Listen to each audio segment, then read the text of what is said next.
Yeah, DB. Oh, just cleaning out the deadwood. Okay. Look, Mr. Connell, I just can't afford to be without work right now, not even for a day. I've got a mother and 2 kid sisters. More good luck telegrams. Well, you know how it is. I've just got to keep on working, see? Sorry, sister. I was sent down here to clean house. I told you I can't use your column anymore. It's lavender and no lace. Send those other people in. I'll tell you what I'll do. I get $30 a week. I'll take 25, 20 if necessary. I'll do anything you say. It isn't the money. We're after circulation. What we need is fireworks. People who can hit with sledgehammers. Start arguments. Oh, I can do that. I know this town inside out. Oh, give me a chance, All please. right, come in. Cashier's got your check. Who are these people? Gibbs, Froley, Cunningham, Giles. Hey, you sister. Don't forget to get out your last column before you pick up your check.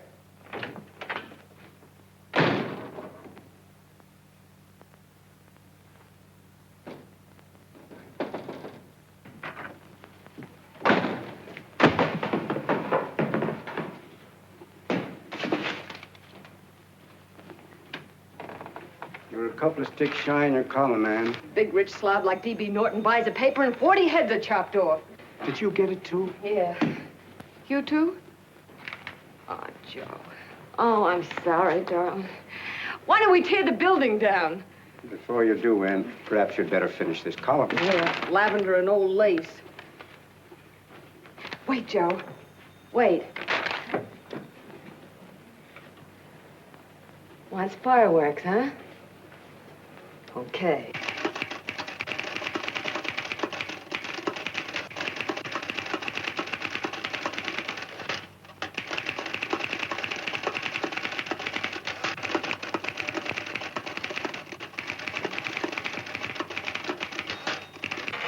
Here. Below is a letter which reached my desk this morning. It's a commentary on what we laughingly call a civilized world. Dear Miss Mitchell, 4 years ago, I was fired out of my job. Since then, I haven't been able to get another one. At first, I was sore at the state administration because it's on account of the slimy politics here we have all this unemployment. But in looking around, it seems the whole world's going to pot. So in protest, I'm going to commit suicide by jumping off the City Hall roof. Signed, a disgusted American citizen, John Doe. Editor's note, if you ask this column, the wrong people are jumping off the roofs. Hey, Ann, this is the old fakeroo, isn't it? Never mind that, Joe. Go ahead. Sorry.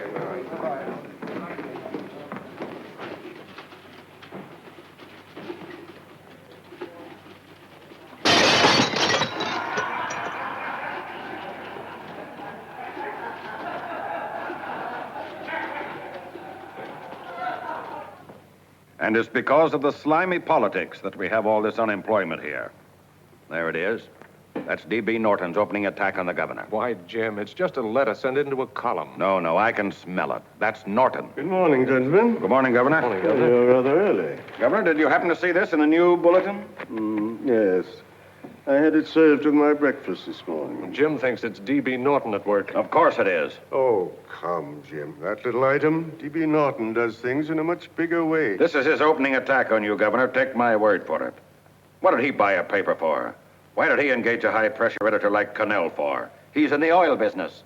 I tell you, Governor, he's after your scalp. All right, Jim, all right. Don't burst a blood vessel. I'll look into it. You get me Spencer of the Daily Chronicle, please? Yes, I saw it, Governor. If you ask me, that's a phony letter. Why, that gag has got whiskers on it. Okay, I'll get the mayor and maybe the Chamber of Commerce to go after them. Get Mayor Lovett on the phone. Sorry, the mayor's busy on the other phone. Yes, I know, Mrs. Brewster. It's a terrible reflection on our city. I've had a dozen calls already. Spencer of the Chronicle. Hold him. Just a minute. Yes, Mrs. Brewster. I'm listening. I insist that this John Doe man be found and given a job at once. Now, if something isn't done about it, I'll call out the whole auxiliary. Yes, and the junior auxiliary, too. We'll hold a meeting and see that it is. Yes, Spencer?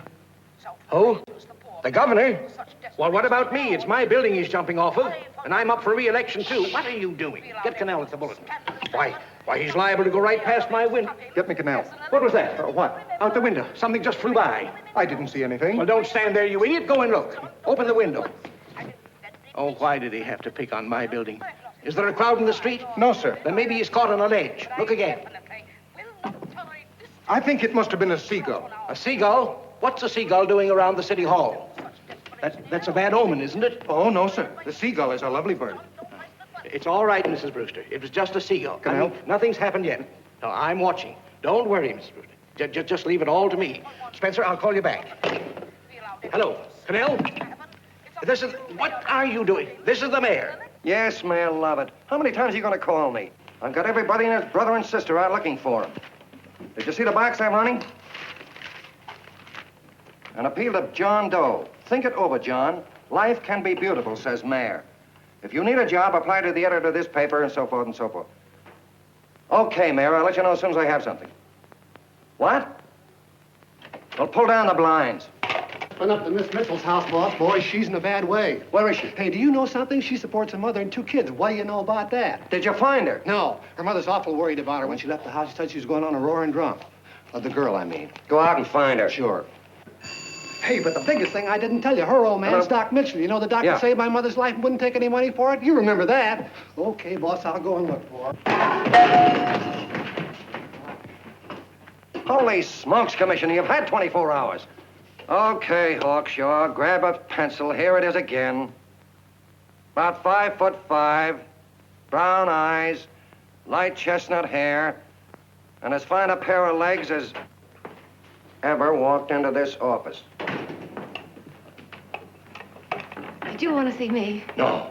I've had the whole Army and Navy out searching for you because that's a game we play here every day. I remember distinctly being fired. That's right.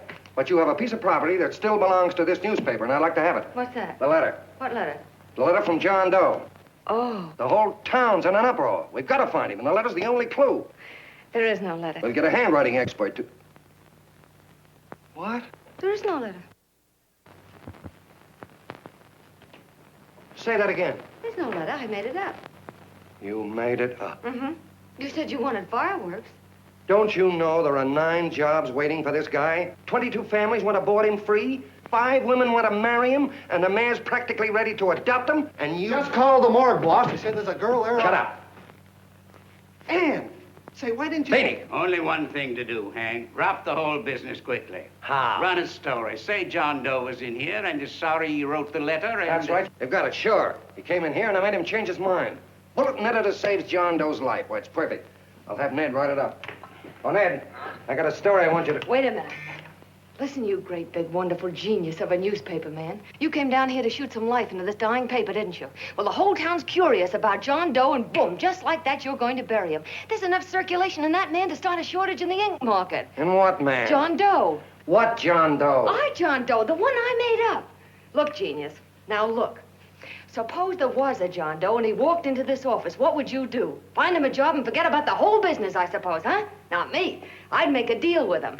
A deal? Sure, when you get hold of a stunt that sells papers, you don't drop it like a hot potato. Well, this is good for at least a couple of months. You know what I'd do? Between now and, let's say, Christmas when he's going to jump, I'd run a daily on. Starting with his boyhood, his schooling, his first job. A wide-eyed youngster facing a chaotic world. The problem of the average man, of all the John Does in the world. Now, then comes the drama. He meets discouragement. He finds the world his feet of clay. His ideals crumble. So what does he do?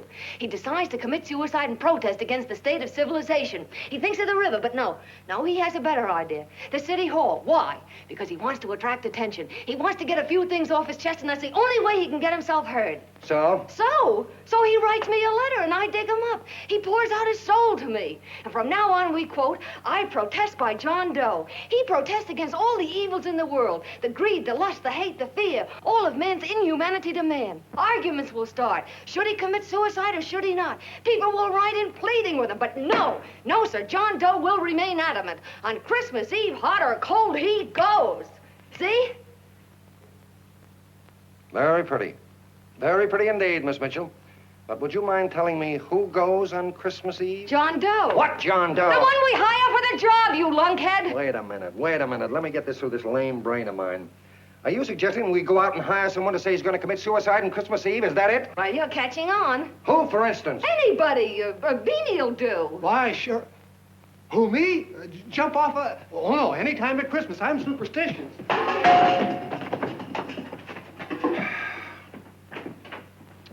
Miss Mitchell, do me a favor. Will you go on out and get married and have a lot of babies, but Stay out of newspaper business. Better get that story in, Hank. It's getting late. You're supposed to be a smart guy. If it was raining $100 bills, you'd be out looking for a dime you lost someplace.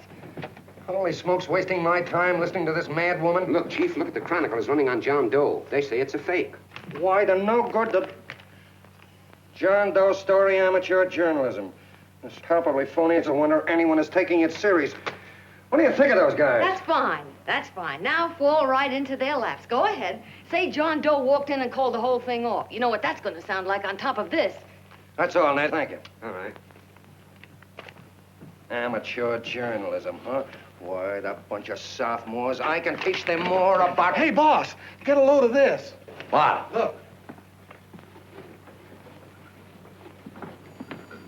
What do they want? They all say they wrote the John Doe letter. boss. Oh, they all wrote the letter. Tell them all to wait. Look, Mr. Connell, one of those men is your John Doe. They're desperate and will do anything for a cup of coffee. Pick one out and you can make the Chronicle eat their words. I'm beginning to like this. If you ask me, Hank, you're playing around with dynamite. No. The gal's right. We can't let the Chronicle get the laugh on us. We've got to produce a John Doe now. Amateur journalism, huh? I'll show those guys. Sure, and there's no reason for them to find out the truth either, because naturally, I won't say anything. Okay, sister, you get your job back. Plus a bonus. What bonus? Or the bonus of $1,000 the Chronicle was going to pay me for this little document. You'll find it says, I, Ann Mitchell, hereby certify that the John Doe letter was created by me. I can read. Sorry. You think this is worth $1,000, do you? Oh, the Chronicle would consider it dirt cheap.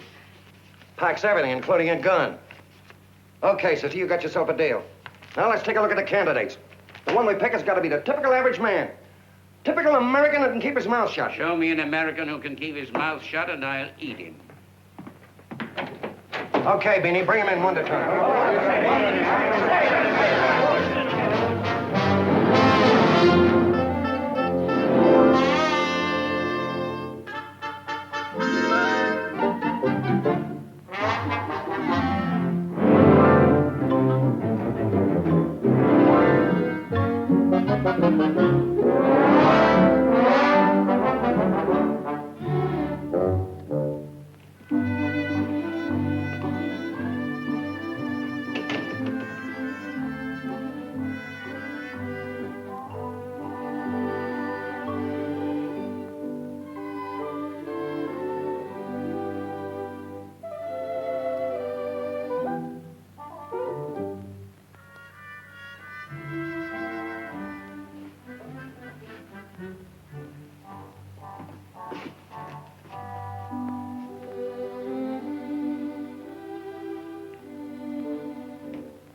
Did you write that letter to Miss Mitchell?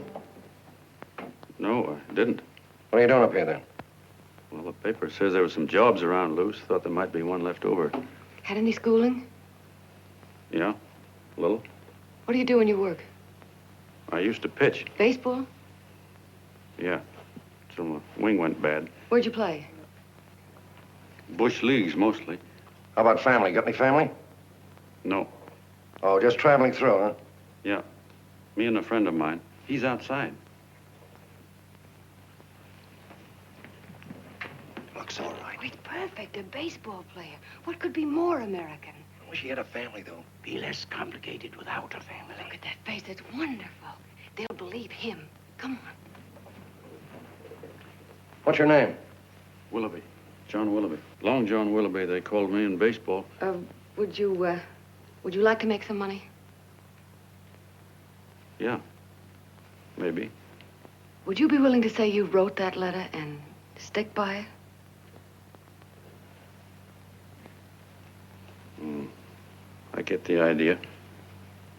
Yeah, maybe.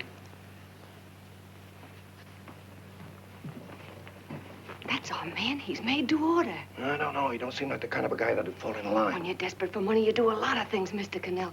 He's our man, I tell you. He's fainted. Get the water quickly. Hurry up, Pop. Oh. Right here, sit down. Huh? You all right? Yeah, I'm all right. How many is that, 6?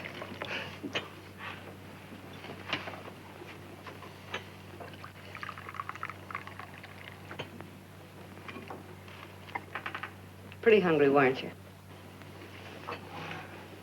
this John Doe business is batty, if you ask me. Well, nobody asked you. Trying to improve the world by jumping off buildings. You couldn't improve the world if the buildings jumped on you. Don't mind the colonel. He hates people. He likes you well enough to stick around. Well, that's because we both play doohickeys. I met him in a boxcar a couple of years ago. I was fooling around with my harmonica, and he comes over and joins in. I haven't been able to shake him since.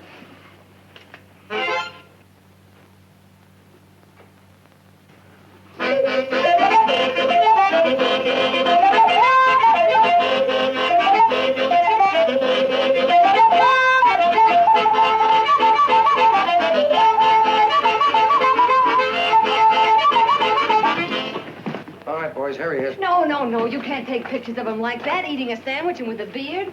But he's going to jump off a building. Yes, but not because he's out of a job. That's not news. This man's going to jump as a matter of principle. Well, maybe you're right. We'll clean him up and put him in a hotel room under bodyguards. We'll make a mystery out of him. Did you speak to Mr. Norton? Thinks it's terrific. Says for us to go the limit. Wants us to build a bonfire under every big shot in the state. Oh, swell. Is that the contract? Yeah. What's he doing here? Friend of his. They play duets together. Duets? But can we trust him? Oh. I trust him. Oh, you trusted me. Well, that's fine. I suppose he trusts you, too. Oh, stop worrying. He's all right. Okay, but we don't want more than a couple of hundred people in on this thing. Now, the first thing I want is an exact copy of the John Doe letter in your own handwriting. I've got it already. Here. No, that's fine. Now, I want you to sign this agreement. It gives us an exclusive story under your name, day by day, from now until Christmas. On December 26th, you get one railroad ticket out of town. And the bulletin agrees to pay to have your arm fixed. That's what you want, isn't it? Yeah, but it's got to be by Bonesetter Brown. Okay, Bonesetter Brown goes. Here, sign it. Meanwhile, here's $50 spending money. That's fine. Beanie? Yes, boss. Take charge of him. Get him a suite at the Imperial and hire some bodyguards. Yeah, and some new clothes, Beanie. Think we better have him to louse? Yeah. Both of them? Yes, both of them, but don't let them out of your sight. Hey, Beanie, gray suit, huh? Yeah. Okay, fellas.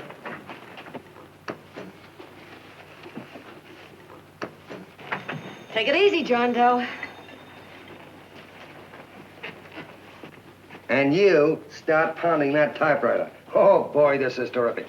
No responsibilities on our part, just statements from John Doe, and we can blast our heads off. Before you pop too many buttons, don't forget to make out that check for 1,000. Okay, fellas, now, let me see. You sit outside the door. Nobody comes in, see? You two fellas sit in here. Hey, pretty nifty, huh? You ain't gonna get me to stay here. Sure you are. No, sir. That spot under the bridge where we slept last night's good enough for me. Say, what'll I do with this baggage? Let's stick him in the bedroom. Give me mine. I ain't staying. You know, we were headed for the Columbia River country before all this John Doe business came up. You remember that, don't you? Sure, I remember. Say, did your ears pop coming up in the elevator? Mine did. All along, John. I tell you, it's no good. You're gonna get used to a lot of stuff that's gonna wreck you. Why, that $50 in your pocket's beginning to show up on you already. And don't pull that on me, neither. Stop worrying, Colonel. I'm going to get my arm fixed out of this. Hey, here's some cigars the boss sent us. Have one. Hey, Help cigars. yourself. No.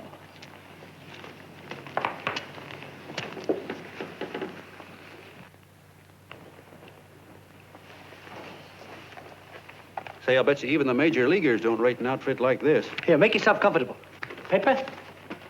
I don't read no papers, and I don't listen to radios either. I know the world's been shaped by a drunken barber, and I don't have to read it.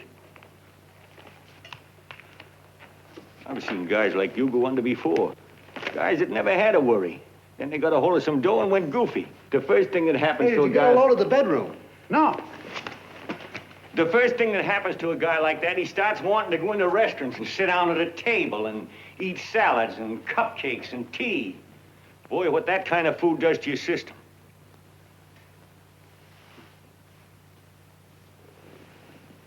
The next thing the dope wants is a room. Yes, sir, a room with steam heat and curtains and rugs. And before you know it, he's all softened up and he can't sleep unless he has a bed. Hey, stop worrying, Colonel. $50 ain't gonna ruin me. I've seen plenty of fellas start out with $50 and wind up with a bank account. Hey, what's the matter with the bank account anyway? And let me tell you, Long John, when you become a guy with a bank account, they got you. Yes, sir, they got you. Who's got him? The helots. Who? Hey, there's the City Hall tower I was supposed to jump off of. It's even higher than this. Who's got him? The helots. Woo! Hey, wait a minute! You're not supposed to jump till Christmas Eve. Do you want to get me in a jam? If it's going to get you in the jam, I'll do you a favor. I won't jump. And when they got you, you got no more chance than a road rabbit. Hey, who'd you say was going to get him? Say, is this one of those places where you ring if you want something? Yeah, just use the phone. Boy, I've always wanted to do this. Hey, Doc, look. Look, Doc. Give me that again, will you? Who's gonna get him? The helots. Who are they? Listen, sucker, you ever been broke? Sure, mostly often. All right. You're walking along. Not a nickel in your jeans. You're free as the wind. Nobody bothers you. Hundreds of people pass you by in every line of business. Shoes, hats, automobiles, radios, furniture, everything. And they're all nice, lovable people. And they let you alone. Is that right? Then you get a hold of some dough, and what happens? All those nice, sweet, lovable people become helots. A lot of heels. They begin creeping up on you, trying to sell you something. They get long claws, and they get a stranglehold on you. And you squirm, and you duck, and you holler, and you try to push them away, but you haven't got a chance. They got you. First thing you know, you own things. A car, for instance. Now your whole life is messed up with a lot more stuff. You get license fees, and number plates, and gas, and oil, and taxes, and insurance, and identification cards, and letters, and bills, and flat tires, and dents, and traffic tickets, and motorcycle cops, and courtrooms, and lawyers, and fines, and 1,000,001 other things. And what happens? You're not the free and happy guy you used to be. You gotta have money to pay for all those things. So you go after what the other fellas got. And there you are. You're a helot yourself.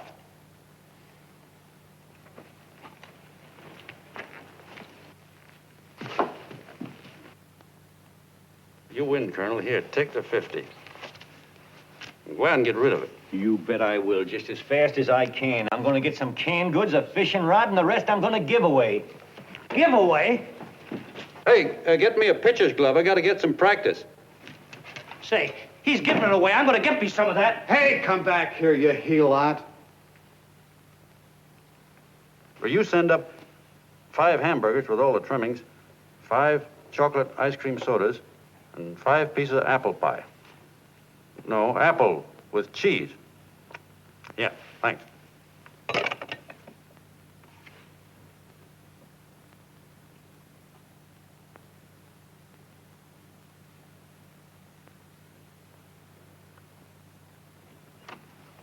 Hello there. Well, well. If it isn't the man about town. All set, Miss Ann. Hmm? Oh, yes. Let's go. Let's see, we want some action in these pictures. Action? Mm-hmm. That's good. No. This man's going to jump off a roof. Oh. Here, wait a minute. Let me comb your hair. Sit down. There, that's better.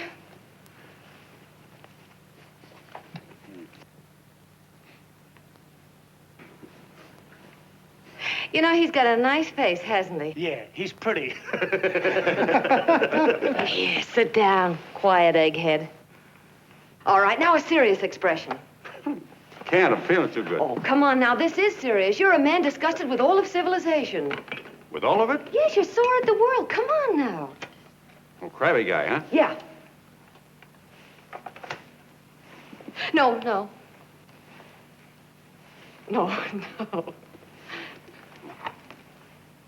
No, look. You don't have to smell the world. Well, all those guys in the picture Never mind stand- those guys. All right, stand up. Now, let's see what you look like when you protest. Against what? Against anything, just protest. You got me. Oh, look, I'm the umpire, and you just cut the heart of the plate with your fast one, and I called it a ball. What would you do? Oh, you did, huh? Yeah. Why can't you call him right, you boneheaded... Grab it, Eddie, grab it!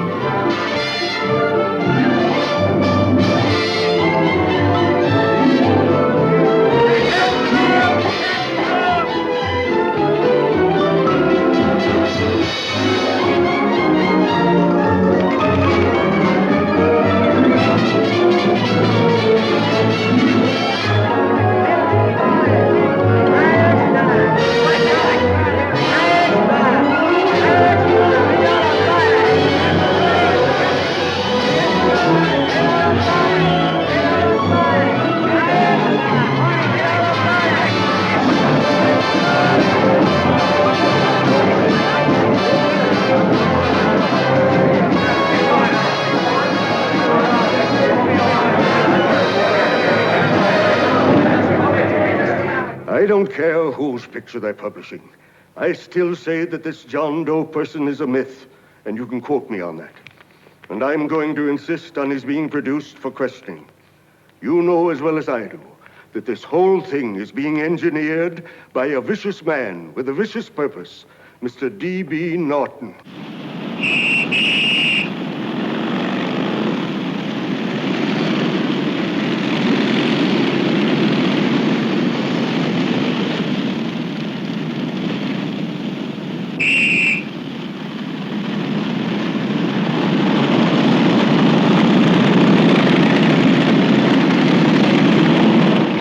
Connell and Miss Mitchell are at the house, sir. Oh, they are? All right, come on. Personally, I think it's just plain stupidity to drop it. Now, you should see his fan mail, thousands. Why, it's going over like a house afire. What are you afraid of, Connell? It's doubled our circulation. Yeah, but it's got everybody sore. Ads are being pulled. The governor's starting a libel suit. What's more, they all know John Doe's a phony, and they insist on seeing Well, what about it? Let them see him. We'll go on one better. They can also hear him. You own a radio station, Mr. Norton. Why not put him on the air? Watch out for this dame, DB. She'll drive you batty. Oh, Look, what? we can't let him get to this Bush League pitcher and start pumping him. Good night. Now, tell him what that screwball might do. I walk in yesterday, here he is, standing on a table with a fishing pole, fly casting. Take my advice and get him out of town before this thing explodes in our faces. If you do, Mr. Norton, you're just as much of a dumb cluck as he is. Excuse me. No, you got yourself a meal ticket and you hate to Sure, let it's go. a meal ticket for me, I admit it, but it's also a windfall for somebody like Mr. Norton who's trying to crash national politics. That's what you bought the newspaper for, isn't it? You want to reach a lot of people, don't you? Well, put John Doe in the air and you can reach 130 million of them. He can say anything he wants and they'll listen to him. All right, we'll forget the governor and the mayor and all the small fry like that. This can arouse national interest. If he made a hit around here, he can do it every place else in the country. And you'll be pulling the strings, Mr. Norton. Go down to the office and arrange for some radio time. Well, DB, you're not I going want to it fall. as soon as possible. Okay. I just came in to get warm myself. Come on, let's go. Don't you go. I want to talk to you.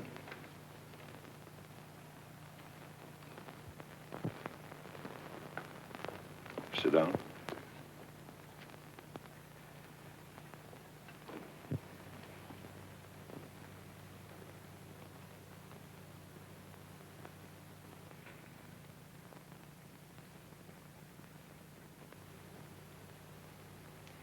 Hey, this John Doe idea was yours, huh? Yes, sir.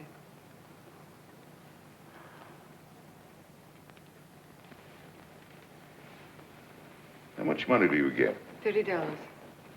$30. Well, what are you after? I mean, what do you want? A journalistic career? Money. Money? Well, I'm glad to hear somebody admit it. Do you suppose you could write a radio speech that would put that fellow over? Oh, I'm sure I can. Do it, and I'll give you $100 a week. $100? That's only the beginning. You play your cards right, and you'll never have to worry about money again. Oh, I knew it. Hello. Hello. Whenever there's a pretty woman around.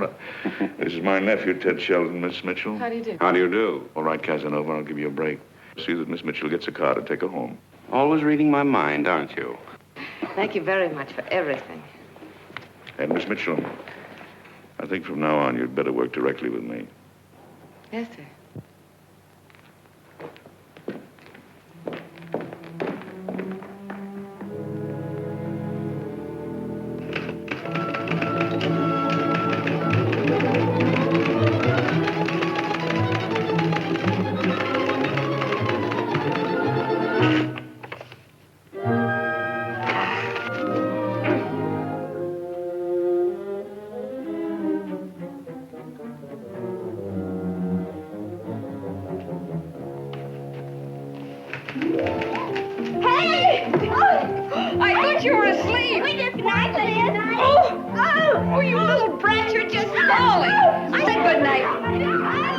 Come, children. It's past your bedtime. Come on, Mama.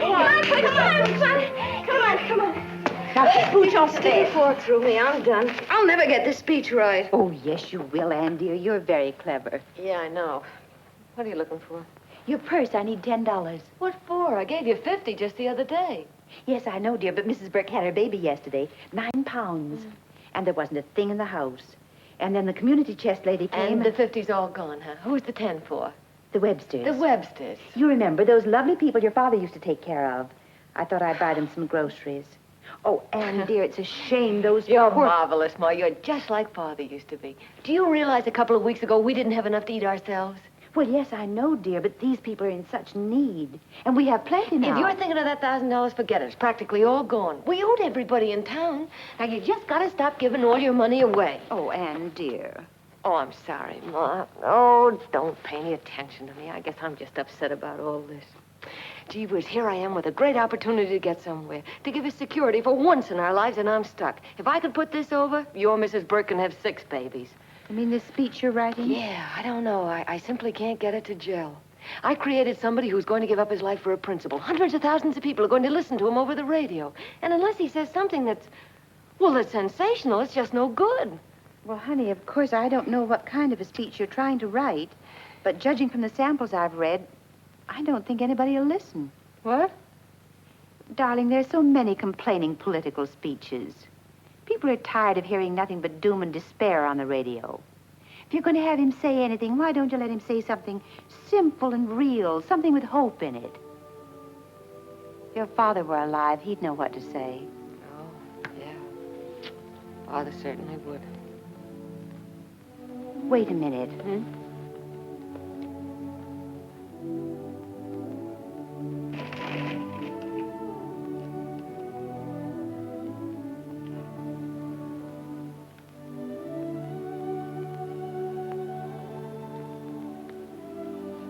That's your father's diary, Anne. Father's... I never knew he had a diary. There's enough in it for 100 speeches. Things people ought to hear nowadays. You be careful of it, won't you, dear? It's always helped to keep your father alive for me. You bet I will, Ma.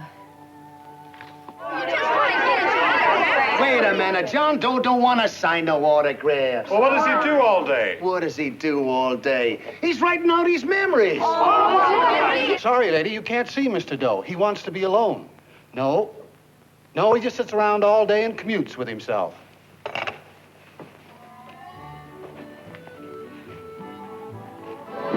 Oh!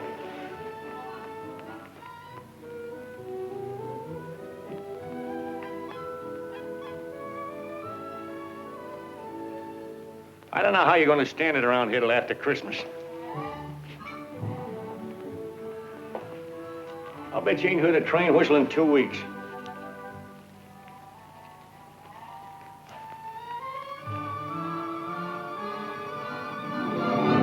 Steve, right!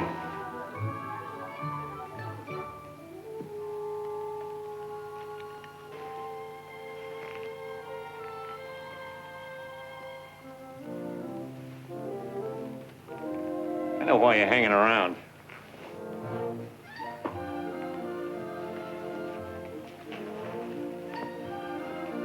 You're stuck on the girl. That's all a guy needs is to get hooked up with a woman.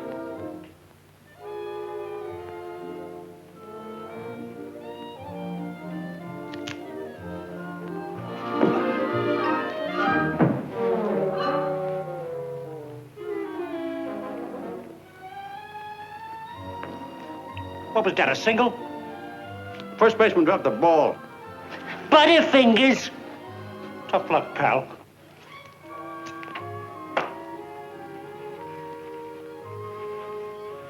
Guy has a woman on his hands. First thing he knows, his life is balled up with a lot more things. Furniture and...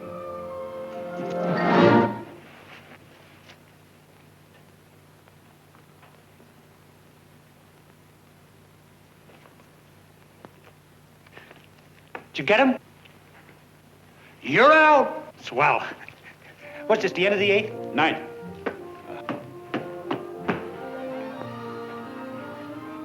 Hey, Beanie, there's a couple of mugs from the Chronicle snooping around out here. Huh.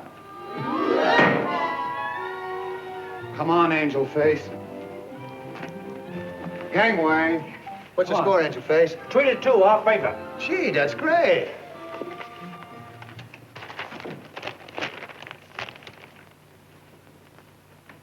Hey, you got swell form there. Must have been a pretty good pitcher. Pretty good. Say, I was just about ready for the major leagues when I chipped a bone in my elbow. I got it pitching a 19-inning game. 19? Yeah. There was a major league scout there watching me, too. And he came down after a game of the contract. You know what? I couldn't lift my arm to sign it. I'll be okay, though, as soon as I get it fixed up. It's too bad. What do you mean, too bad? Huh? Oh, that you'll never be able to play again. What are you talking about? I just told you I was going to get Well, you know how they are in baseball if a guy's mixed up in a racket. Racket? What do you mean? Well, I was just thinking about this John Doe business. Why, as soon as it comes out it's all a fake, you'll be washed up in baseball, won't you? Yeah. Pretty doggone. I never thought about that.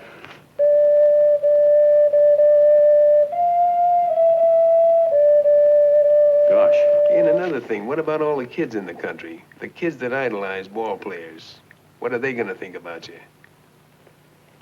Yeah. Hey, Colonel. Did you hear that? I gotta figure some way out of this thing. The elevators are still running. I know one way you can do it. How? Well, when you get up there on the radio, all you have to do is to say the whole thing's a frame-up. Make you a hero sure as you're born.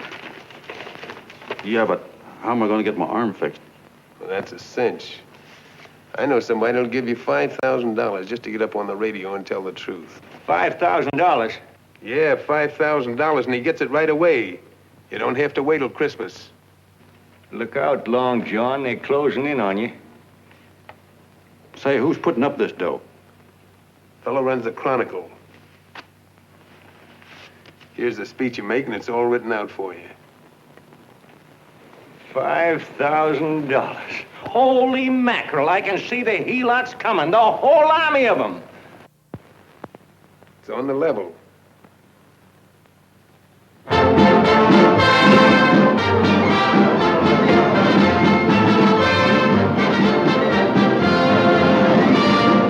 No, I'm sorry. Tickets for the broadcast are all gone.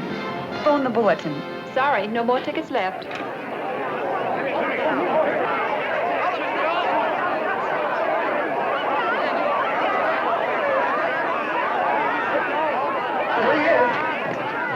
Hello, John. All set for the big night?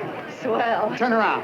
One moment. Now stand still. Hold it, Mr. Doe. Hold it. A big smile, Mr. Doe. Okay, Jeannie, that's all. Take him out. Now, look, John, here's the speech. It's in caps and double spaced. You won't have any trouble reading it. Not nervous, are you? No. Of course not. He wouldn't be. Who? John Doe, the one in there. Hey, don't let your knees rattle. It picks up on the mic. Oh, Beanie, you needn't be nervous, John. All you have to remember is to be sincere. Pick up that phone, Miss Mitchell. It's for you. Okay.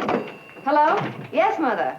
Oh, thank you, darling. Oh, there he is, the poor dear man. Oh, good luck to you, Mr. Doe. We want you to know that we're all for you. The girls all decided that you're not to jump off any roof at all. Even if we have to, we'll stop it. You got the speech I gave you? Yeah. Now, look. I'll give this money to the colonel just as soon as you get started. We'll have a car waiting at the side entrance for you. Okay. How'd you get in here? Huh? Oh, I just came in to wish him luck. Come on, out. Mother says good luck, too. John, when you read that speech, please believe every word of it. He's turned out to be a wonderful person, John. Who? John Doe, the one in the speech. Oh. You know something? I've actually fallen in love with him. All right, there he is, sister. Now, come on, plenty of both. What's the idea? No, that's too much. That's not so much. Come on. That's it. Oh, this is no time for cheap publicity, Mr. Connell. Listen, if that guy lays an egg, I want to get something out of it. I'm getting a Jane Doe ready. Oh, come on. Here. Will you, fellas? Give me a All right, chance. that's I enough. have to raise Just one more, will you, That's please? fine, honey. You go ahead. All right, I need one more. Honey, go ahead. How you doing? Oh. All right, Benny, bring him in. Holy smoke, a half a helot. There you are, boss, just like you ordered. Symbols of little people. Okay, get him up. All right, young fella. This is ridiculous, Mr. Connell. Come on, give me a chance. The man's on the air. One shot. Oh, fellas, of course you can have all the pictures you want. No, come on, ask. You can have a... Come on, that's right. Afterwards, you can get all the pictures you want. Thank you very much. Come on, will you? Afterwards, that's right. Come on, Snooks, you better bail out. Okay, goodbye, Mr. Doe. Beanie. All right. Better get ready. 1 minute to go. Wow, Hey, 1 minute to go and the score is nothing to nothing. Now, please, John, you won't let me down, will you? Will you? Of course you won't. If you'll just think of yourself as the real John Doe. Listen, everything in that speech are things a certain man believed in. He was my father, John. And when he talked, people listened. And they listened to you, too. Funny. You know what my mother said the other night? She said to look into your eyes, that I'd see Father there. Hey, what do you say? Okay, we're coming. Come on. Now, listen, John, you're a pitcher. Now get in there and pitch. Good luck. Give him room, let him through. Come on.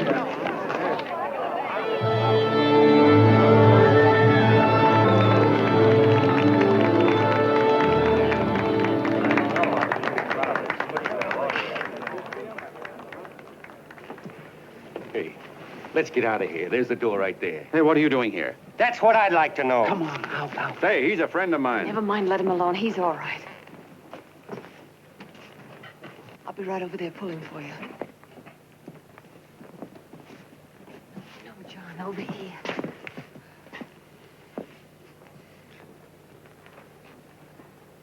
Stand by.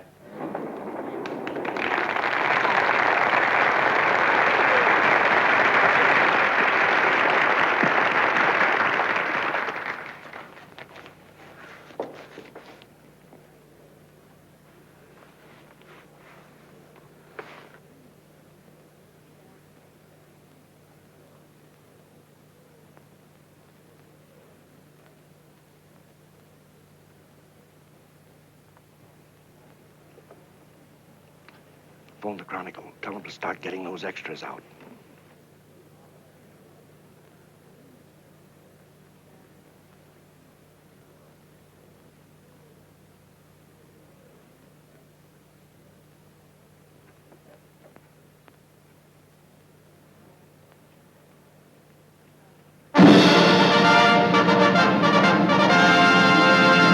And good evening, ladies and gentlemen. This is Kenneth Fry speaking for the New Bulletin. Tonight we give you something entirely new and different. Standing beside me is the young man who has declared publicly that on Christmas Eve he intends to commit suicide, giving as his reason, quote, "I protest against the state of civilization," end quote. Ladies and gentlemen, the New Bulletin takes pleasure in presenting the man who is fast becoming the most talked of person in the whole country, John Doe.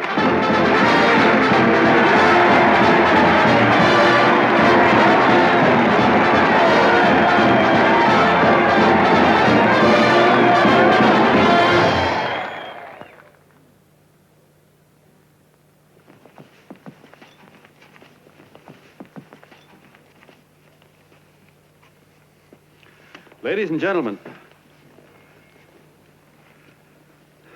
I am the man you all know as John Doe. I took that name because it seems to describe the average man. And that's me. and that's me. Well, it was me before I said I was going to jump off the city hall roof at midnight on Christmas Eve. Now, I guess I'm not average anymore. Now I'm getting all sorts of attention. From big shots, too. We've been double-crossed. The mayor and the governor, for instance. They don't like those articles I've been writing. You're an imposter, young fella. That's a pack of lies you're telling. Who wrote that speech for you? Benny, get that car. Hey, Ken.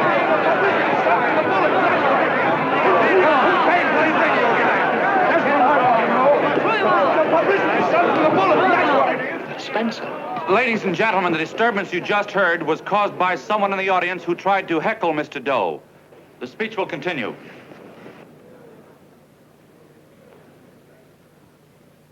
Well, people like the governor and that fella there can stop worrying. I'm not going to talk about them.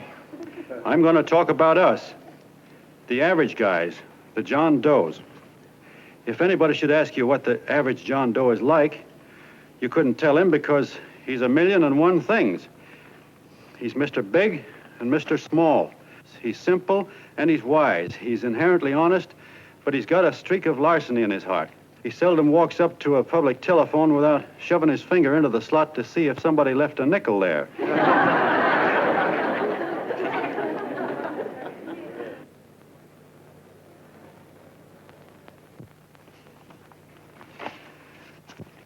He's the man the ads are written for. He's the feller everybody sells things to.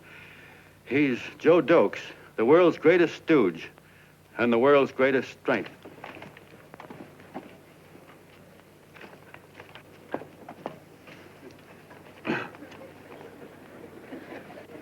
Yes, sir.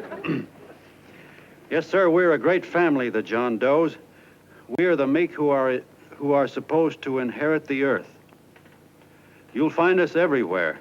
We raise the crops, we dig the mines, work the factories, keep the books, fly the planes, and drive the buses. And when a cop yells, "Stand back there, you," he means us, the John Does. Well, what kind of a speech is that? Didn't you read it? We've existed since time began. We built the pyramids. We saw Christ crucified, pulled the oars for Roman emperors, sailed the boats for Columbus, retreated from Moscow with Napoleon, and froze with Washington at Valley Forge. Yes, sir. We've been in there dodging left hooks since before history began to walk. In our struggle for freedom, we've hit the canvas many a time, but we always bounce back because we're the people, and we're tough.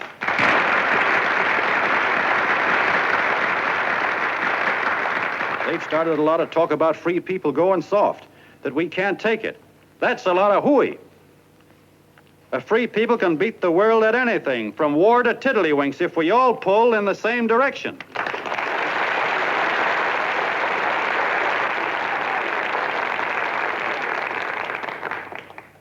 I know a lot of you are saying, "What can I do? I'm just a little punk. I don't count." Well, you're dead wrong. The little punks have always counted, because in the long run, the character of a country is the sum total of the character of its little punks.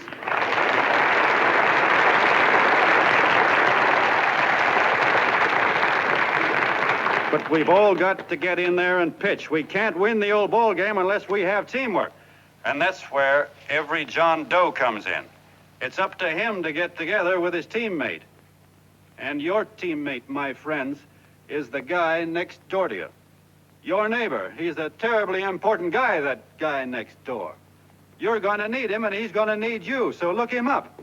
If he's sick, call on him. If he's hungry, feed him. If he's out of a job, find him one. To most of you, your neighbor is a stranger, a guy with a barking dog and a high fence around him. Now, you can't be a stranger to any guy that's on your own team. So tear down the fence that separates you. Tear down the fence, and you'll tear down a lot of hates and prejudices. Tear down all the fences in the country, and you'll really have teamwork.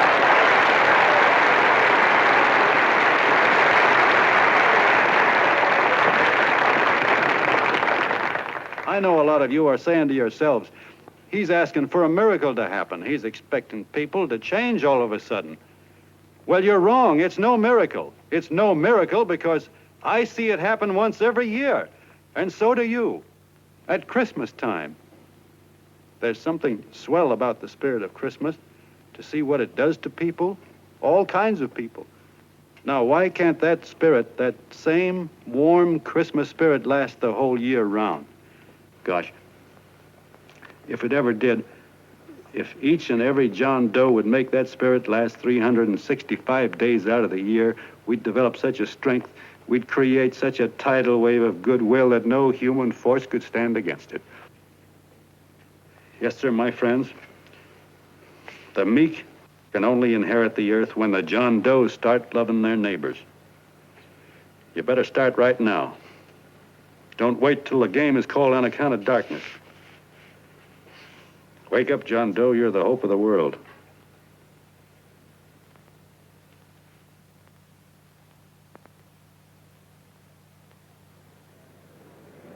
John, you're a wonder.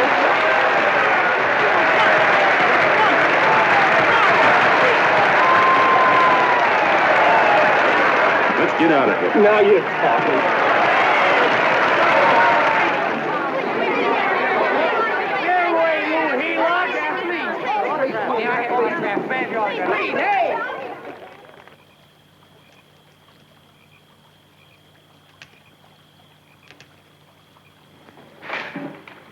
I knew you'd wake up sooner or later.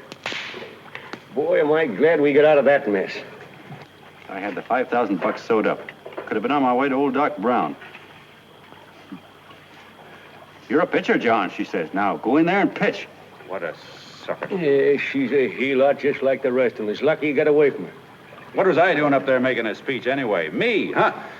Geez, the more I think about it, the more I could... Tear down all the fences. Why, if you tore one picket off of your neighbor's fence, he'd sue you. $5,000 had it right in my hand. What do you mean he ran away? We'll go after him, find him. That man is terrific.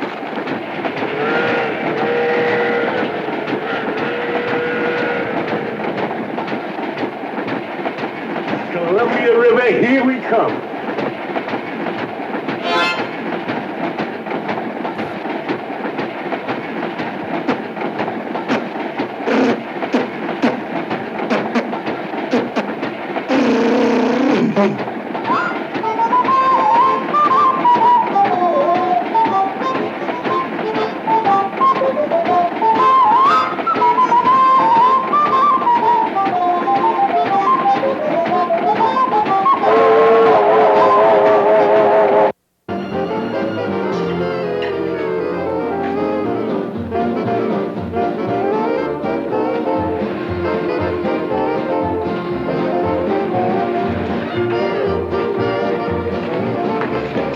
Jitterbugs. Yeah. Say, how much money we got left? 4 bits. Better make it donuts, huh? Yeah.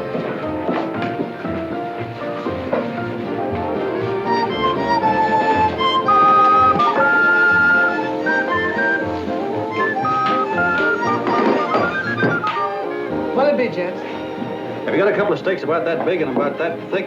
Yeah, with hash brown potatoes and tomatoes and apple pie and ice cream and coffee. And donuts, I know. Hey, Ma, Seekers, a pair. Fingers a pair, coming up. Glad he took the tea out of there.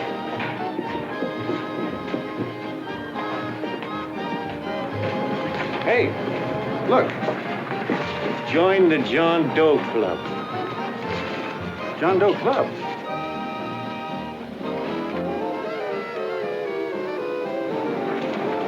Oh. You John Doe? Who?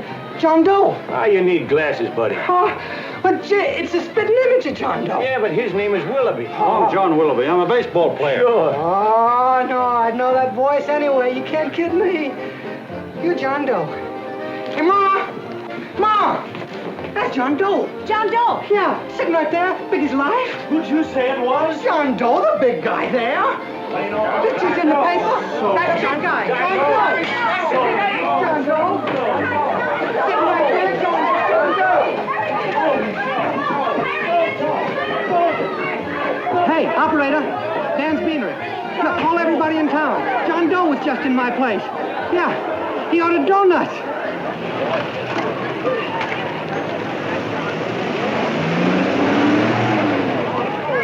John Doe. Let's see John Doe. Come on. I know you all. You're all neighbors to see John Doe. We're all neighbors. But my office is packed like a sardine box. What does John Doe look like, Mr. Mayor? Oh, he's one of those great big outdoor type men. No, you can't see him. You didn't vote for me the last time. Shame on you. What are you doing there? Get off my front porch anyhow. Mr. Norton come yet? Oh, well, I wonder where he's at. What's keeping him? He should have been here 15 minutes ago. Oh, there he comes now. Now, everybody on your dignity. Don't do anything to disgrace us. A little town, but we got to show off. Better let me talk to him. All right, but present it to him as a great cause for the common man. Ah, here he comes. Now, give him room down there. Give him room, folks. Come on now. Come on. Here he comes. Here he comes. Here's Mr. Norton. How do you do, Mr. Norton? I'm Mayor Hawkins. Here's Mr. Miles. Let me go, you darn fool. I'm the mayor. Mr. Norton. Mr. Norton. Mr. Norton. I'm Mayor Hawkins. Your office telephoned me to hold him. Well, that's fine. How is he? Oh, he's fine. He's right in my office there. You know, it's a great honor having John Doe here, and you too. Haven't had so much excitement since the old City Hall burned down. People are so excited that nearly tore his clothes off. Oh, Matilda, darling, phone the newspapers, tell them Mr. Norton's here. Step right inside, Mr. Norton. My office. Very comfortable here, Mr. Norton. Just had it air conditioned. Gangway, please. Make room for Mr. Norton. Gangway. Gangway. Here he is, Mr. Norton. Well taken care of. The neighbors are serving him a light lunch. Hello, John. Well, Mr. Mayor, if you don't mind, we'd like to talk to him alone. Why, certainly, certainly. All right, everybody. Clear out. No, but you... Everybody, quickly now. Come on, you. Come on. Come on. That's it. Oh, that's it. All right. Don't argue with me here. Wait till we get home. Don't you push me around like that. Even though I'm your wife, you can't push me around. Look, Mr. Norton, I think you got a lot of nerve having those people hold us here. There's nobody holding you here, Mr. Doe. It's only natural There's that nobody holding us here. Let's get going. Incidentally, my name isn't Doe. It's Willoughby. Look, John, something terribly important's happened. They're forming John Doe clubs. We know of 8 already, and they say that there's John Doe clubs? What for? To carry out the principles you talked about in your radio speech. I don't care what they're forming. I'm on my way, and I don't like the idea of being stopped either. Oh, but you don't know how big this thing is. You should see the thousands of telegrams we've received and what they're saying about you. Look, it started as a circulation stunt, didn't it? Well, you got your circulation. Now, why don't you let me alone? Oh, it started as a circulation stunt, but it isn't anymore. Mr. Norton wants to get back of it and sponsor John Doe clubs all over the country. He wants to send you on a lecture tour. Me? Uh-huh. Well, certainly, with your ability to influence people, it might grow into a glorious movement. Say, let's get something straight here. I don't want any part of this thing. If you got an idea I'm going around lecturing the people, why, you're crazy. Baseball's my racket, and I'm sticking to it. Come on, Colonel, let's get out of here. John, please. I just got rid of one crowd. But please, Mr. Mayor, tell him the John Doe Club wants to talk to him. Let them in, Mr. Mayor. Let them come in. Okay, folks, but remember your manners. No stampeding.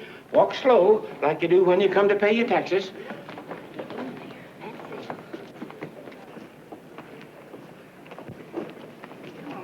Okay. All right, give me a chance. Come right in. My name's Bert Hansen, Mr. Doe. I'm the head soda jerker at Schwabacker's drugstore. Well, sir, you see, me and my wife, we heard your broadcast, and we got quite a bang out of it, especially my wife. Kept me up half the night saying, that man's right, honey. The trouble with the world is nobody gives a hoot about his neighbor. That's why everybody in town's sore and cranky at each other. And I kept saying, well, that's fine, but how's a guy going to go around loving the kind of neighbors we got? Old Sourpuss, for instance. You see, Sourpuss Smithers is a guy who lives all alone next door to us. He's a cranky old man that runs a second-hand furniture store. We haven't spoken to him for years. I always figured he was an ornery old gent that hated the world because he was always slamming his garage door and playing the radio so loud he kept half the neighbors up.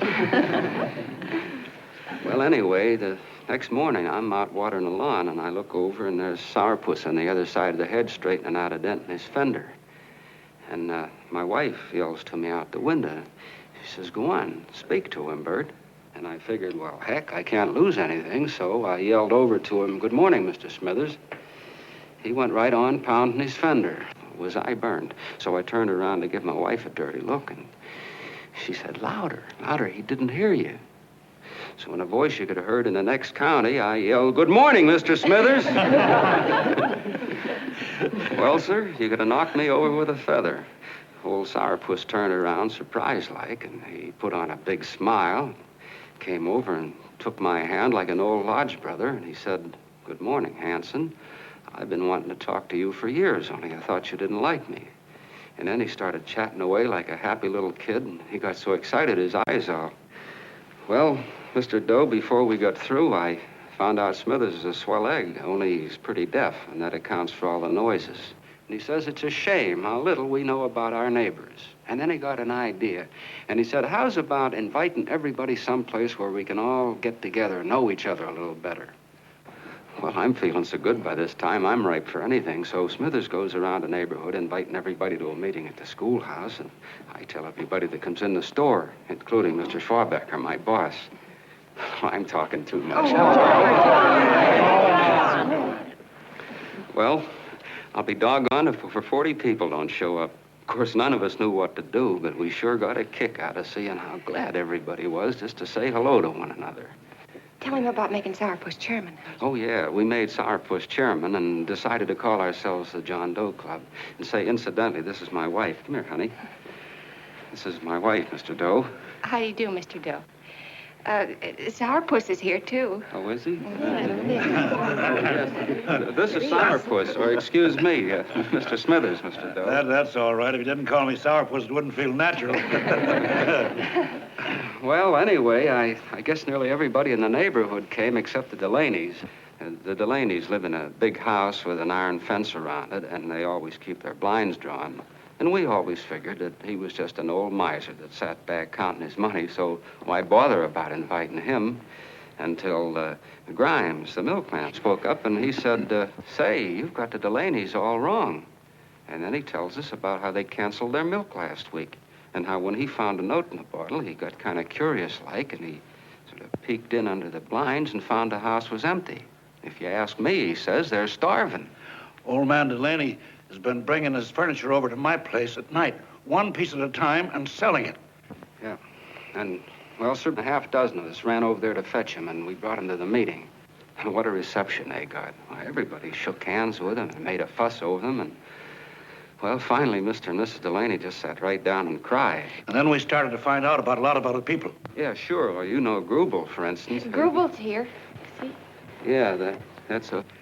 Of course, you don't know Grubel, but he's the man that everybody figured was the worst no-account in the neighborhood because he was living like a hermit, and nobody would have anything to do with him. That isn't little Murphy. The postman told us the truth. Why, Grubel, he says, he lives out of garbage cans because he won't take charity, because it'd ruin his self-respect, he says. Just like you said on the radio, Mr. Doe.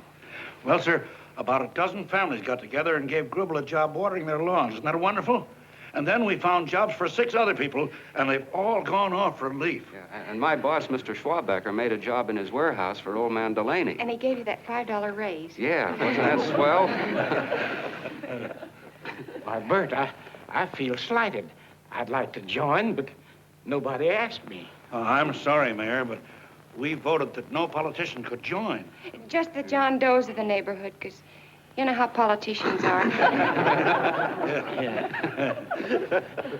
Well, the reason we wanted to tell you this, Mr. Doe, was just to give you an idea of what you started. And from where I'm sitting, I don't see any sense in you jumping off any building. No. Well, thank you for listening. Goodbye, Mr. Doe. You're a wonderful man, and it strikes me you can be mighty useful walking around for a while. Hey, goodbye, Mr. Doe. Goodbye, Mr. Doe.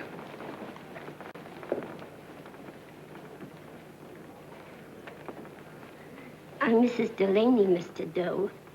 And God bless you, my boy.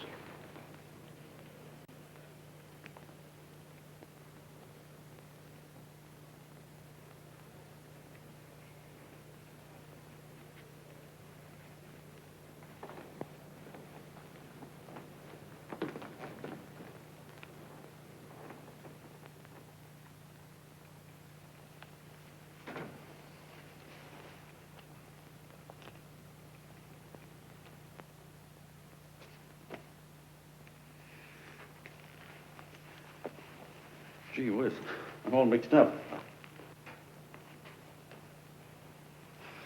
I don't get it. Look, all those swell people think I'm going to jump off a building or something. I never had any such idea. Gosh. The fellow'd have to be a mighty fine example himself to go around telling other people how to... Say, look, what happened the other night was on account of Miss Mitchell here. She wrote the stuff. Don't you see what a wonderful thing this can be?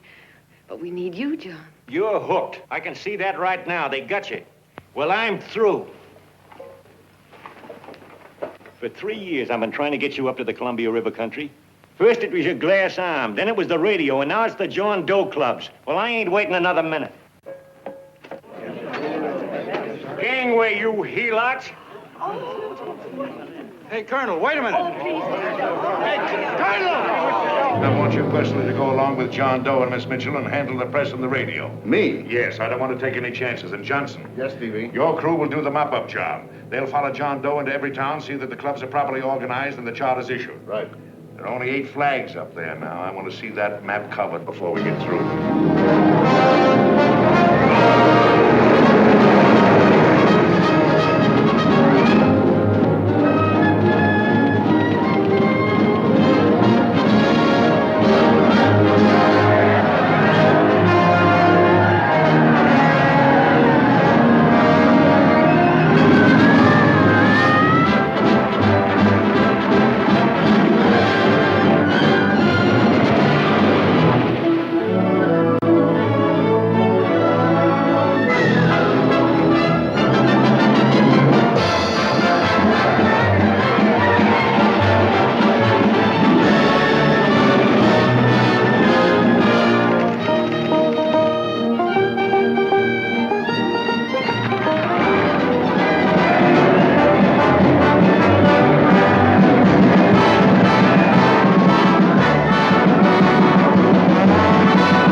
John Doe's asked for nothing.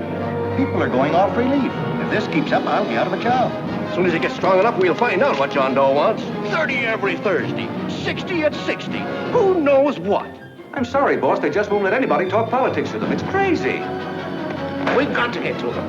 They represent millions of voters.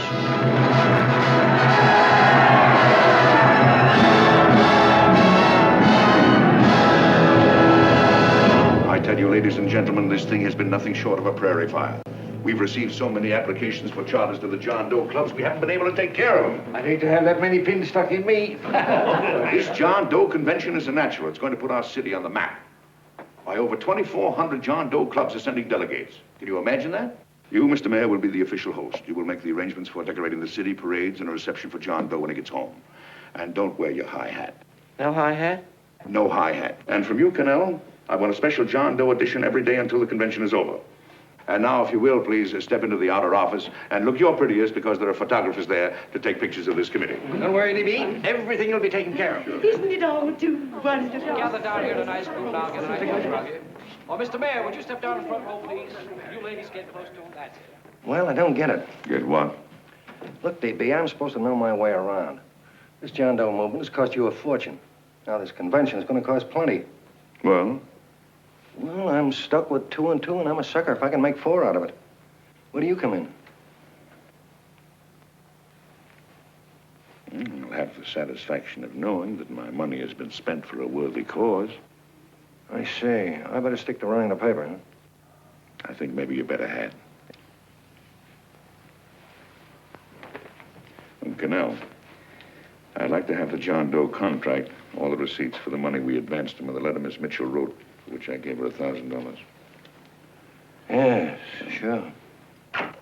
Well, we leave for the airport. Half an hour. Is that Johnny boy's room? Better hustle him up. He'll be ready on time. He's packing. Ah, good. Did you see his picture on the cover of Time? Yeah. I gotta give you credit, Annie girl. I've handled a good many big promotions in my time. Everything from a World's Fair to a channel swimmer. But this one has certainly got me spinning. And now a John Doe convention. Wow. Say, if you could only get him to jump off the City Hall roof on Christmas Eve, I'd guarantee you 500,000 people there. Charlie. Huh? What do you make of him? Oh, Johnny boy? Well, I don't know what angle you want, but I'll give it to you quick. Number 1, he's got great yokel appeal, but he's a nice guy. Number 2, he's beginning to believe he really wrote that original suicide letter that you made up. Number 3, he thinks that you're Joan of Arc or something. Yeah, I know. Number 4, well, you know what number 4 is. He's nuts about you. Yeah, it's running out of his ears. You left out number 5. We're all heels, me especially. Holy smoke. Come in.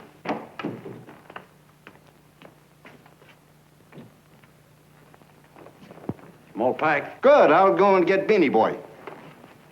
Okay, Charlie boy.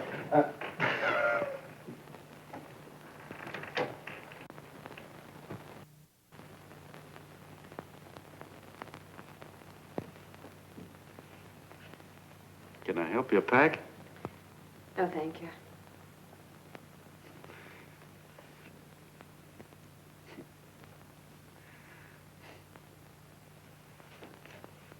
You care if I sit down out here? No.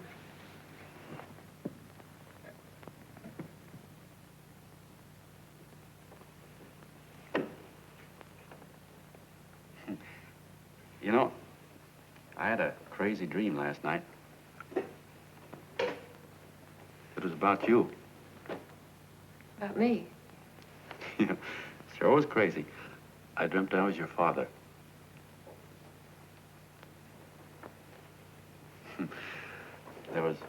There was something I was trying to stop you from doing. So I got up out of bed, and I walked right through the wall here, right straight into your room.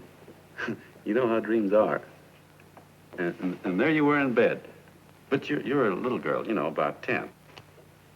And very pretty, too.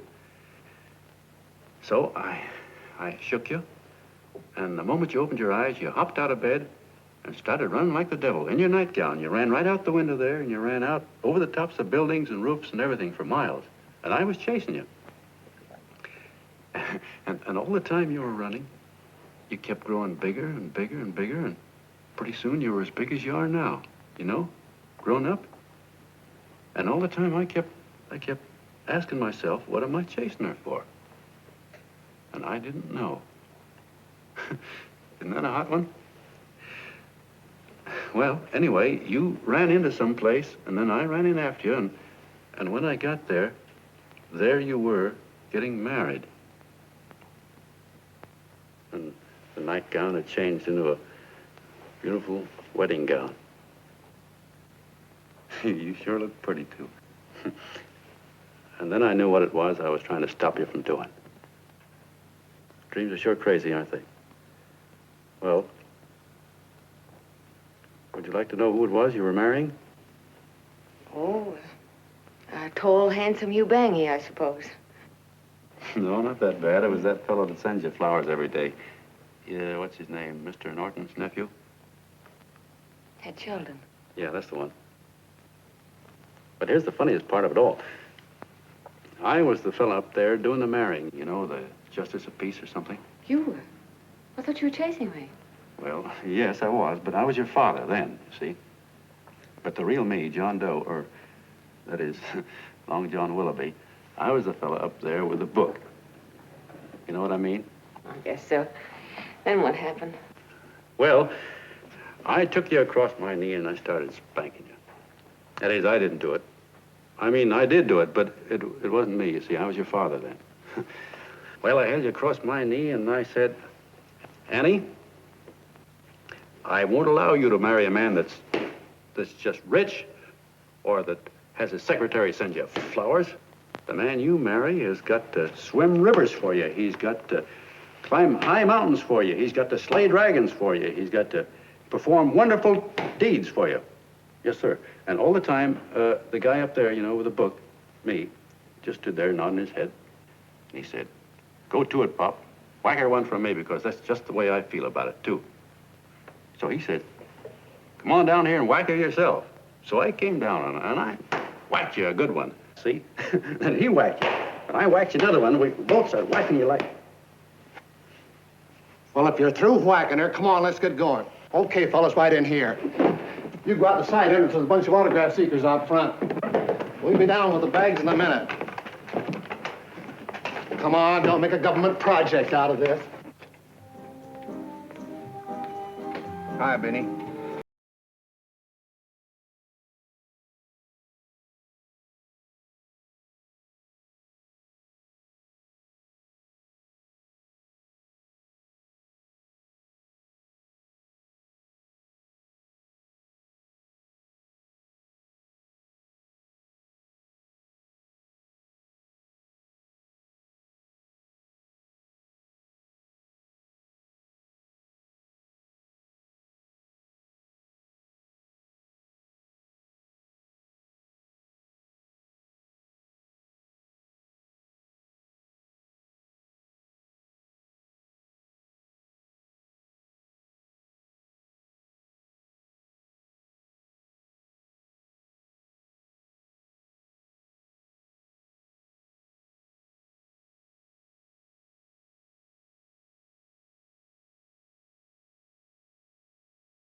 All aboard, folks.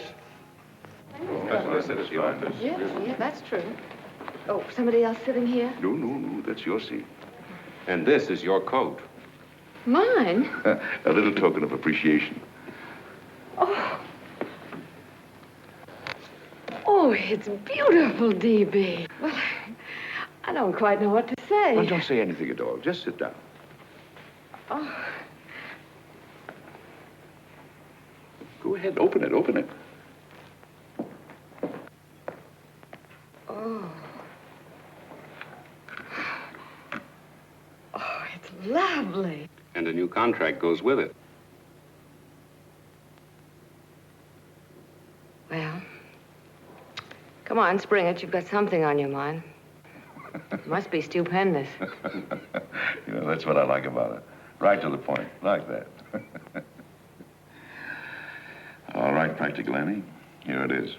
Tomorrow night, before a crowd of 15,000 people and talking over a nationwide radio hookup, John Doe will announce the formation of a third party. A third party? Yes, the John Doe Party. Devoted entirely to the interests of all the John Does all over the country, which practically means 90% of the voters.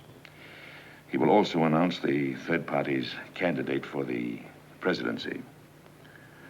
A man whom he personally recommends, a great humanitarian, the best friend the John Does have. Mr. D.B. Norton. Yes.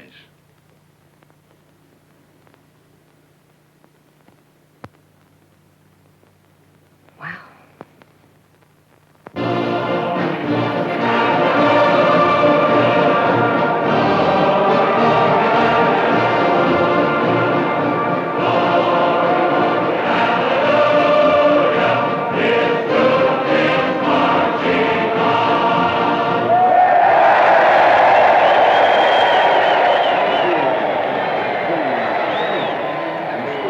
And although the opening of the convention is hours off, the delegates are already pouring into the ballpark by the droves, with lunch baskets, banners, and petitions asking John Doe not to jump off any roof. No matter how you look at it, it's still a phenomenal movement. These John Does, or the hoi polloi, as you've heard people call them, have been laughed at and ridiculed, but here they are, gay and happy, having traveled thousands of miles, their expenses paid by their neighbors, to come here to pay homage to their hero, John Doe.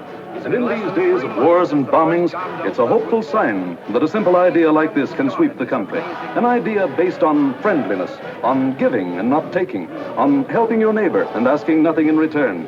And if a thing like this can happen, don't let any of your grumbling friends tell you that humanity is falling apart. This is John B. Hughes, signing off now and returning you to our main studio until 9 o'clock, when the convention will officially open. Oh, John, come in. Say, I'm kind of... It's raining out a little. That's all right. It's good to see you. Sit down. Thanks.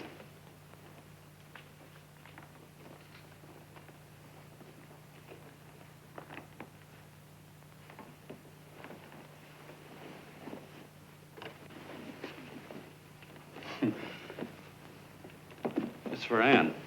Oh, how nice. Thank you very much. Flowers. I'm terribly sorry she isn't here. She isn't? No, she just left. I'm surprised you didn't run into her. She went over to Mr. Norton's house. Oh. Did you want to see her about something important? Yeah. Well, no, it'll wait. Say, he's a nice man, isn't he? Mr. Norton, I mean. He's done an awful lot for the...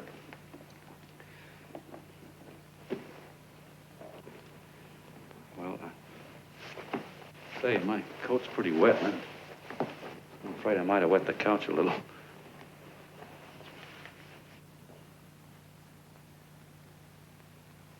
Well, I guess I'll see her at the convention later. Yes, of course. I'll see that she gets the flowers. Thanks. Good night, Mrs. Mitchell. Good night, John.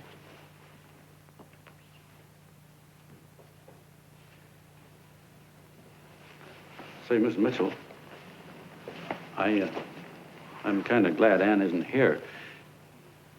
You see, I came over here hoping to see her alone, and kind of hoping I wouldn't, too, you know what I mean? There was something I wanted to talk to her about. But, well, it'll wait, I guess. Good night. Good night, John. Say, look, Mrs. Mitchell, have you ever been married? Oh, I'm sure you have. Gosh, that's pretty silly. I guess you must think I'm kind of batty. Well, I guess I'd better be going at that. John, my husband said, I love you. Will you marry me? You did? What happened? I married him. Yeah, that's what I mean, see? It was easy as all that, huh? Uh-huh. Yeah, but look, Mrs. Mitchell, you know, I love Ann, and it's going to be awfully hard for me to say it because, well, you know, she's so wonderful. And, well, the best I ever was a Bush League pitcher. And, you know, I think she's in love with another man, the one she made up. You know, the real John Doe. Well, that's pretty tough competition. I bet you he'd know how to say it all right. On me, I get up to it and around it and in back of it, but I never get right to it. You know what I mean?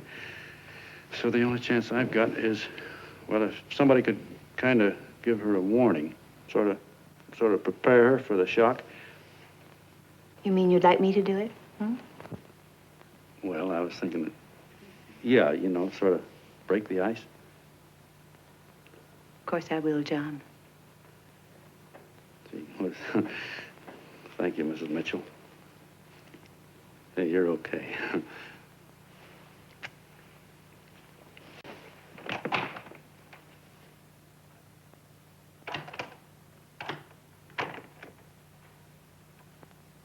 This John Doe meeting is going to be one of the biggest things that ever happened. Why, they're coming from all over. Trains, boxcars, wagons. Look out! Hello, bodyguards. Hey, had your dinner yet? Well, Jeff? Oh, that's all right. Well, look, no, go ahead and have your dinner. Wait a minute, John.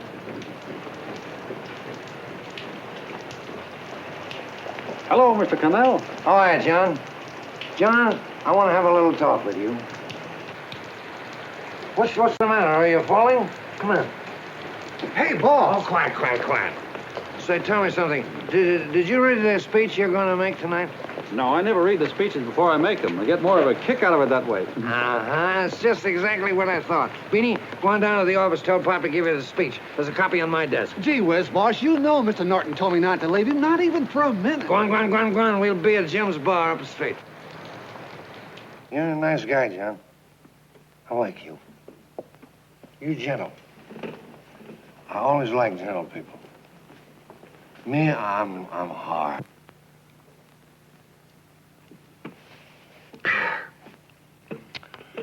Yep, I'm hard. But you want to know something? I've got a weakness. Never guessed that, would you? Well, I have. Want to know this? Star Spangled Banner. Screw you, huh? Well, maybe it is, but play the Star Spangled Banner. I'm a sucker for it. Always gets me right here. Know what I mean? Yeah, it gets me right back here. Oh, back there, huh? Well, every man to his own taste. You weren't old enough. You weren't old enough for the World War, were you, Jim? No, of course not. No, you must have been just kidding. I was just ripe and raring to go. You know what my old man did when I joined up? He joined up, too. Got to be a sergeant. And here's a kick for you. We were in the same outfit. Funny, huh? Hmm?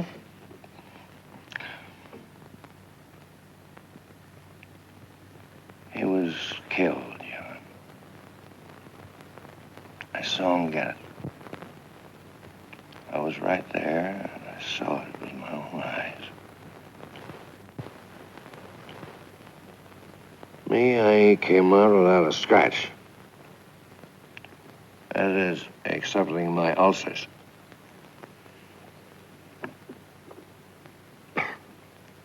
I should be drinking milk, you know. This stuff is poison. Hey, Tubby. Yes, Mr. Connell. What do you say, huh? All right. Yep, I'm a sucker for this country. I'm a sucker for the Star Spangled Banner, and I'm a sucker for this country. I like what we got here. I like it. A guy can say what he wants and do what he wants without having a bayonet shoved through his belly. And that's all right, isn't it? You betcha. Yeah. Well, we don't want anybody coming around changing it, do we? No, sir. No, sir. And when they do, I get mad. I get boiling mad. right now, John, I'm sizzling. I get mad for a lot of other guys besides myself. I get mad for a guy named Washington, and a guy named Jefferson, and Lincoln. Lighthouses, John. Lighthouses in a foggy world. You know what I mean? Yeah, you bet. Listen, pal. This fifth column stuff is pretty rotten, isn't it? Yeah, it certainly is. And you'd feel like an awful sucker if you found yourself marching right in the middle of it, wouldn't you? You. Of course, you would have known it because you're gentle. But that's what you're doing. You're mixed up with a skunk, my boy. A no-good, dangerous skunk. Say, you're not talking about Mr. Norton, are you? I'm not talking about his grandfather's pet poodle. You must be wrong, Mr. Connell. Because he's been marvelous about the John Doe clubs. Yeah? Say, you're sold on this John Doe idea, aren't you? Sure. Sure. I don't blame you. So am I. It's a beautiful miracle. A miracle that can only happen right here in the good old USA. And I think it's terrific. What do you think of that? Me, hard-boiled Connell, and I think it's plenty terrific. All right. Now, supposing a certain unmentionable worm whose initials are DB was trying to use that to shove his way into the White House so he could put the screws on, so he could turn out the lights in those lighthouses. What would you say about that, huh? Nobody's going to do that, Mr. Connell. They can't use the John Doe clubs for politics. That's the main idea. Is that so? Then what's a big political boss like Hammer doing in town? And a labor leader like Bennett? And a lot of other big shots are up at DB's house right now. Wolves, John. Wolves. Waiting to cut up the John Does. Wait till you get a gander at the speech you're going to make tonight. You're all wet. Miss Mitchell writes those speeches. Nobody can make her write that kind of stuff. They can't, huh? Who do you think writes them? My Aunt Emma? I know she writes them. And gets a big bonus for doing them, too. A mink coat and a diamond bracelet. Don't write them. Why, that gold-grabbing dame would double-cross her own mother for a handful of Chinese yen. Shut up. If you weren't drunk, I'd... Hey, boss. Here's the speech, boss. Hey. Go on and read it, John, and then start sucking. Hey, wait a minute, Mr. Doe. Tubby? Yes, sir. Better bring me a glass of milk. I'm smoking too much. Yes, Charlie? Got everything all set? Fine. John Doe been taken care of? Good. How many people do you think will be there? 15,000? Oh, my, that's fine. Now, listen, Charlie. As soon as John Doe stops talking about me, I want you to start that demonstration. And make it a big one, you understand? Don't worry about that, DB. My boys are there. They'll take care of it. What? Yes, I'll be there 15 minutes after I get your call. Why, Mr. Doe. Where are they? In the dining room, sir.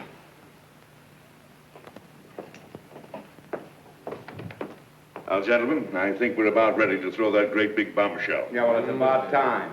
Even a conservative estimate shows that we can count on anywhere between 10 and 20 million John Doe votes. Now, add to that the labor vote that Mr. Bennett will throw in, and the votes controlled by Mr. Hammett and the rest of you gentlemen in your own territories, and nothing can stop us. As I said before, I'm with you, providing you can guarantee the John Doe vote. Don't worry about that. You can count on me on one condition. Little Bennett's got to be taken care of. Didn't I tell you that everybody in this room would be taken care of? My agreement with you gentlemen stands. I'm with you, DB, but I still think it's a very daring thing we're attempting. These are daring times, Mr. Barrington. We're coming to a new order of things. There's too much talk been going on in this country. Too many concessions have been made.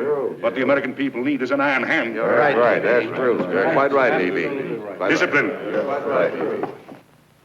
And now, may I offer a little toast to Miss Ann Mitchell, the brilliant and beautiful lady who is responsible for all this.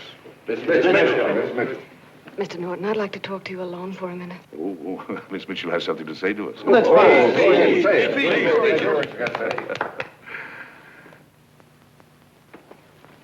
Hello.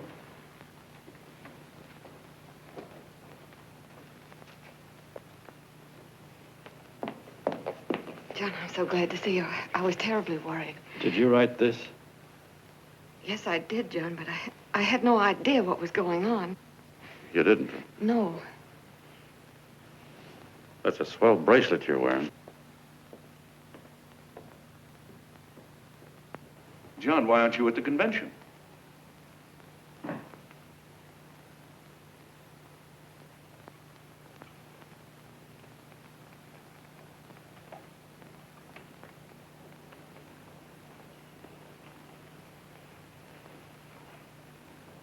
Is there anything wrong? No, nothing's wrong. Everything's fine. So there's going to be a new order of things, huh? Everybody's going to cut himself a nice fat slice of the John Does, eh? You forgot one detail, Mr. Big Shot. You forgot me, the prize stooge of the world. Why, if you or anybody else thinks he's going to use the John Doe clubs for his own rotten purpose, he's going to have to do it over my dead body. Oh, hold on a minute, young man. Hold on. That's rather big talk. I started the John Doe clubs with my money. And I'll decide whether or not they're being properly used. No, you won't. You're through deciding anything. And what's more, I'm going down to that convention, and I'm going to tell those people exactly what you and all your fine feathered friends here are trying to cook up for them. And I'm going to say it in my own words this time. Stop it, You ruined us, D.B. Wait a minute, fella. My uncle wants to talk to you. Listen to me, my son. Before you lose your head completely, may I remind you that I picked you up out of the gutter and I can throw you right back there again? You've got a nerve accusing people of things. These gentlemen and I know what's best for the John Does of America, regardless of what tramps like you think. Get off that righteous horse of yours and come to your senses. You're the fake. We believe in what we're doing. You're the one that was paid the 30 pieces of silver. Have you forgotten that? Well, I haven't. You're a fake John Doe, and I can prove it. You're the big hero that's supposed to jump off tall buildings and things. Do you remember? What do you suppose your precious John Does will say when they find out that you never had any intention of doing it, that you were being paid to say so? You're lucky they don't run you out of the country. With the newspapers and the radio stations that these gentlemen control, we can kill the John Doe movement deader than a doornail. We'll do it, too, the moment you step out of line. Now, if you still want to go to that convention and shoot your trap off, you go ahead and do it.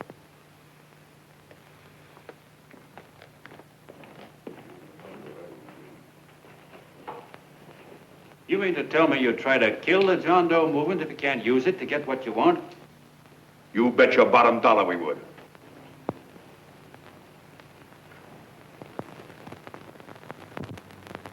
Well, that certainly is a new low. I guess I've seen everything now.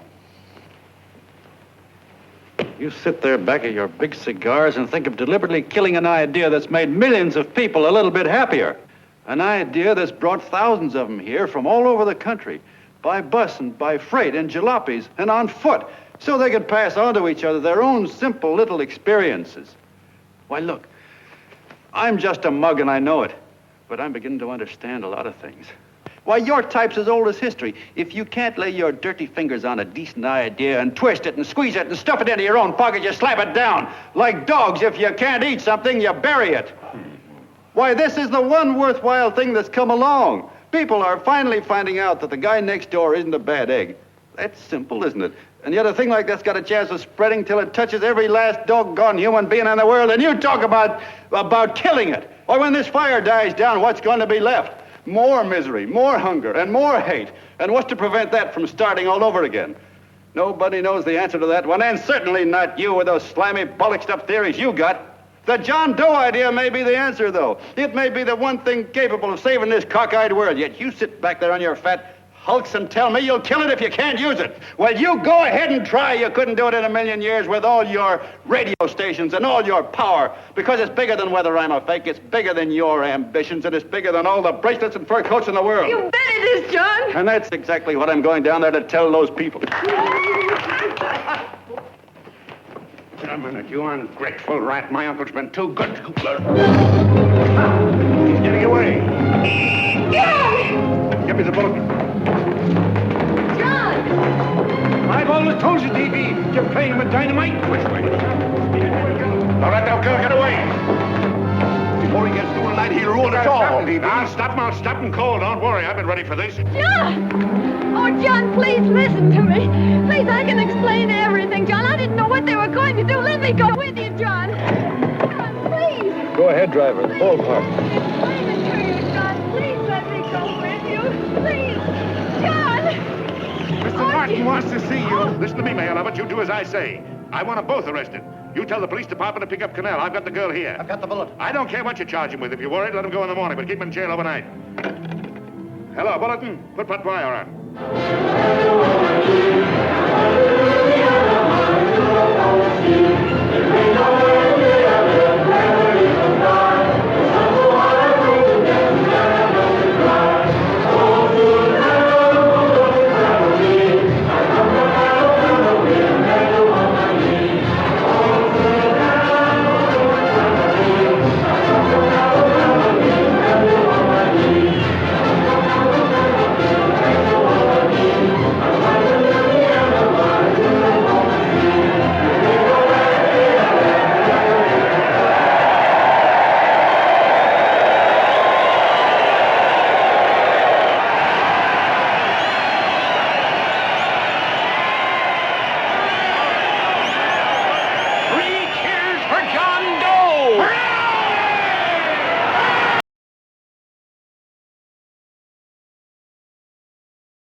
begin with a short prayer.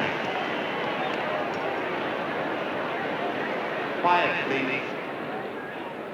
Ladies and gentlemen, let us have a moment of silent prayer for the John Does all over the world, many of whom are homeless and hungry. Rise, please. Everybody rise.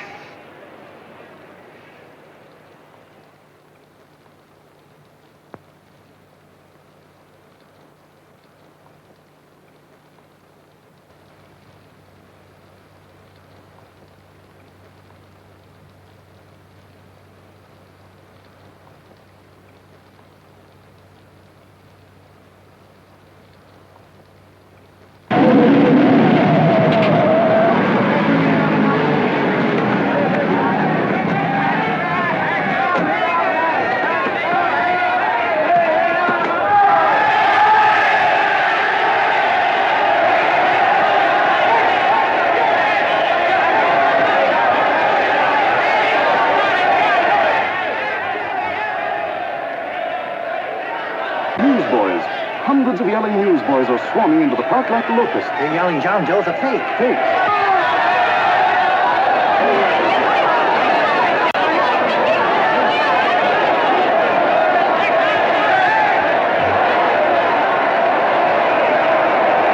Federal investigation urged by Chamber of Commerce. How could he be a fake? It must be some kind of a gag. A what? A gag. A gag.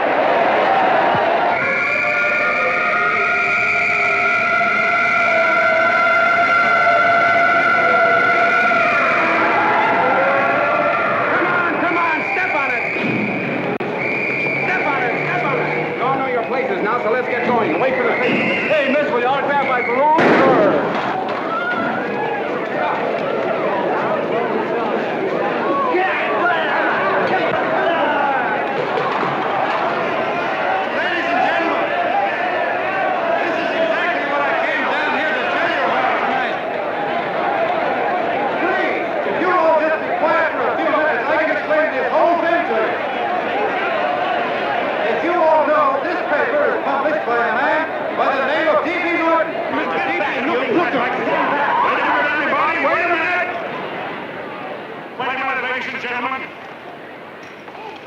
My name is D.B. Norton. You all know me.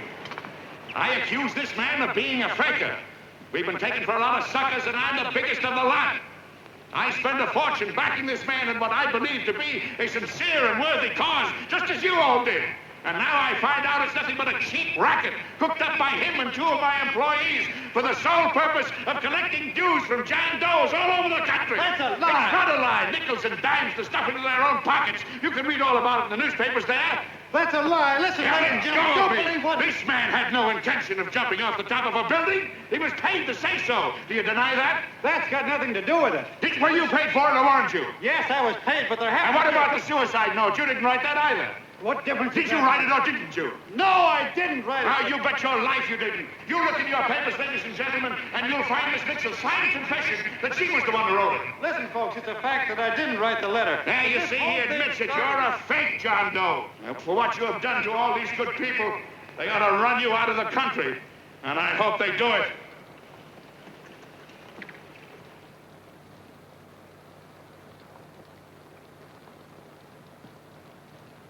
Speak up, John. We believe you. Please, listen, folks.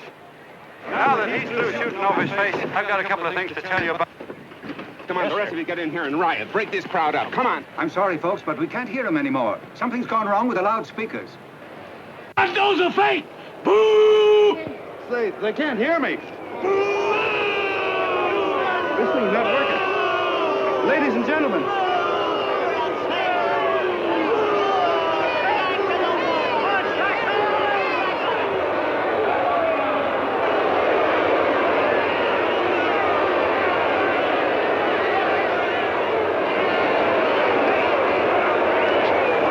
This thing's bigger than whether I'm a fake.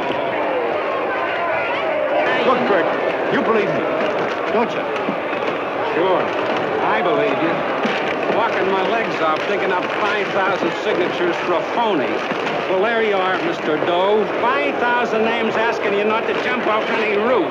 It makes no difference, Bert. The idea's still good. We don't have to give up our club. Yeah, well, you can have it. They're starting to throw things. Somebody's going to get hurt. I'm afraid it'll be John Doe. Listen to that mob. I'm gonna go to him. All right, lady. Hey, let you out. Let me go. I want to go to him. Oh, please. Please let me go. They're crucifying him. I can help him. Sorry, sister. We got orders to hold. Orders from who? Can't you see it's a framer? Oh, Mother, they won't let me go. They won't let me go. Listen, folks. You gotta listen to me, everybody. Back to the jungle, you hobo! Just another racket! Stick to your clubs. We've been fed baloney so long, we're getting used to it.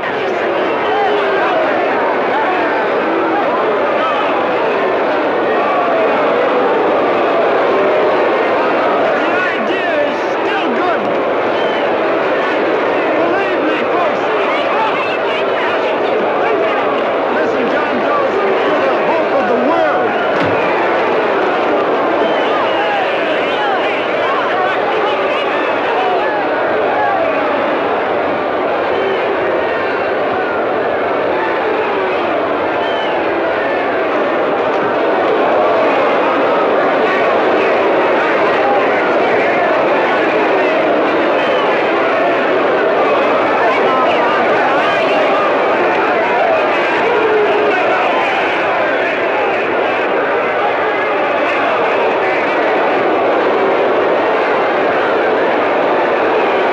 Finally managed to get him out of the park. But if that boy isn't hurt, it'll be a miracle. Ladies and gentlemen, this certainly looks like the end of the John Doe movement. Well, boys, you can chalk up another one to the Pontius Pilates.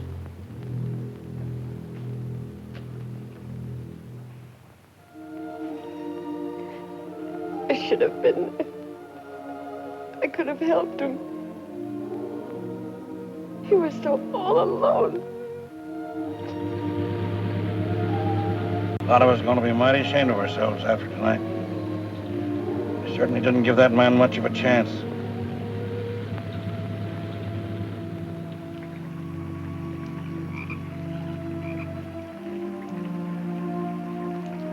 Have some more coffee, Long John? No thanks, Carl.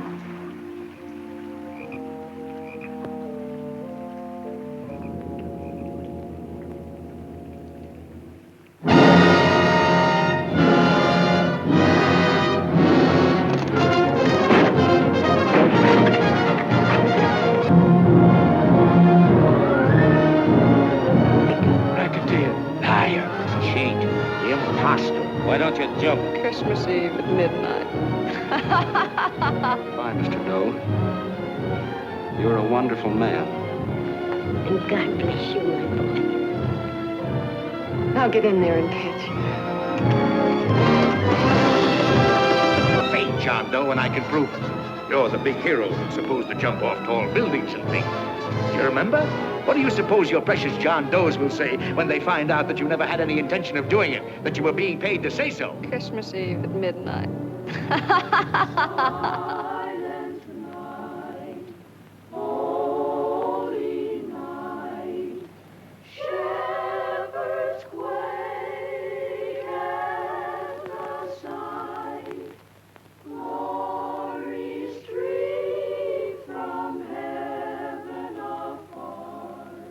Merry Christmas, son. Merry Christmas.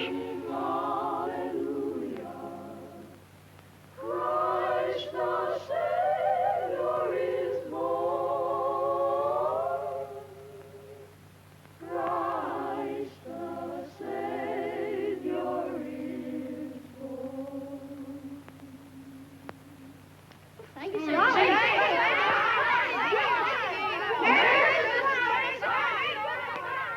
Who? John Doe. Is that screwball still around? Dame's been calling all day. Sure, I know. Yeah, at midnight, huh? Okay, lady. We'll have the place surrounded with nets. They're laughing at me.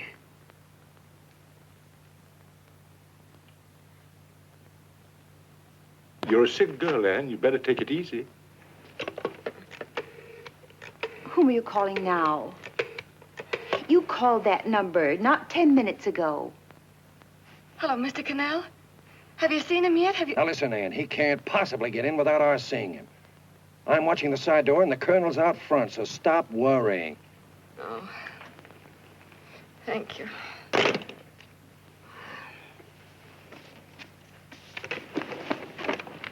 What, Ann? Anne, don't be foolish. If this isn't the craziest, the battiest, the looniest wild goose chase I ever heard of. Shut up, Bert. Sourpuss is right. Yeah, well, if he is, I'm a banana split. That man is going to be on that roof. Don't ask me how I know. I just know, and you know it as well as I do. Sure. I'd like to believe in fairy tales, but a guy that's a fake isn't going to jump off any roof. I don't think he was any fake, not with that face. And anyway, what he stood for wasn't a fake. Okay, honey, okay.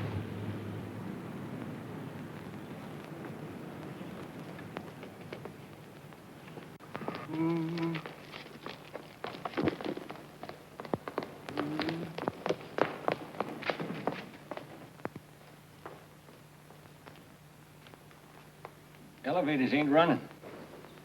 Colonel, You shouldn't have got out of bed, miss. Has he been here? No. Have you seen him? I ain't seen him for a week. Where's Connell? He's watching the other door. Oh, you're swell. Oh. No sense in going up there. I've been here for hours. He ain't here. Let me go, will you?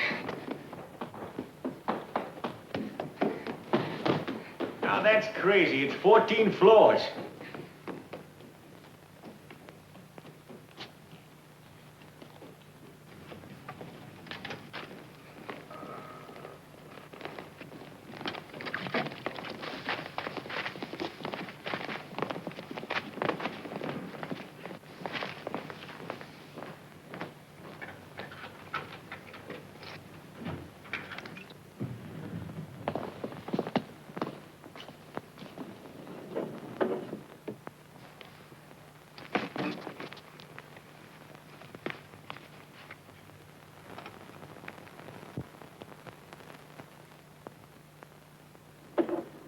far as the elevator goes.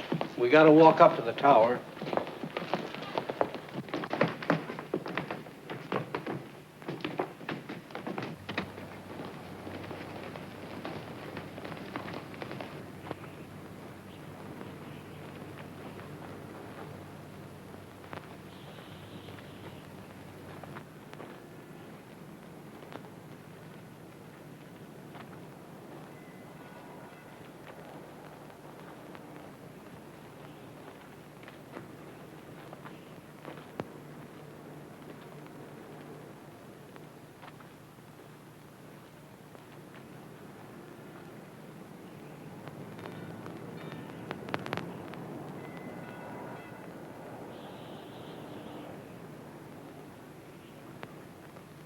That tramp was probably full of Christmas cheer and asleep in some flop house.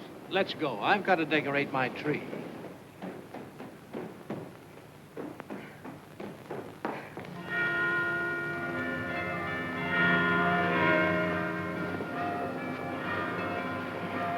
Well, I give up. I don't know what gave us the idea that we'd attempt anything like this. I guess you're right. I'm afraid the joke's on us. Let's go. I hope nobody finds out we've been here.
I wouldn't do that if I were you, John.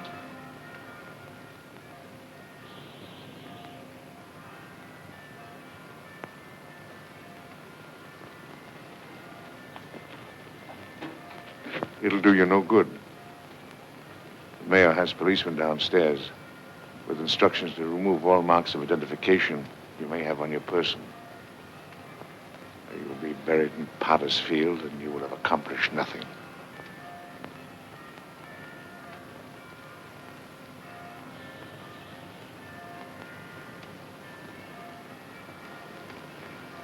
I've taken care of that. I've already mailed a copy of this letter to Mr. Connell.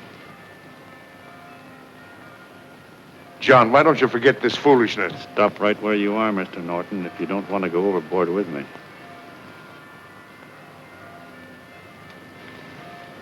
I'm glad you gentlemen are here. You killed the John Doe movement, all right. But you're going to see it born all over again.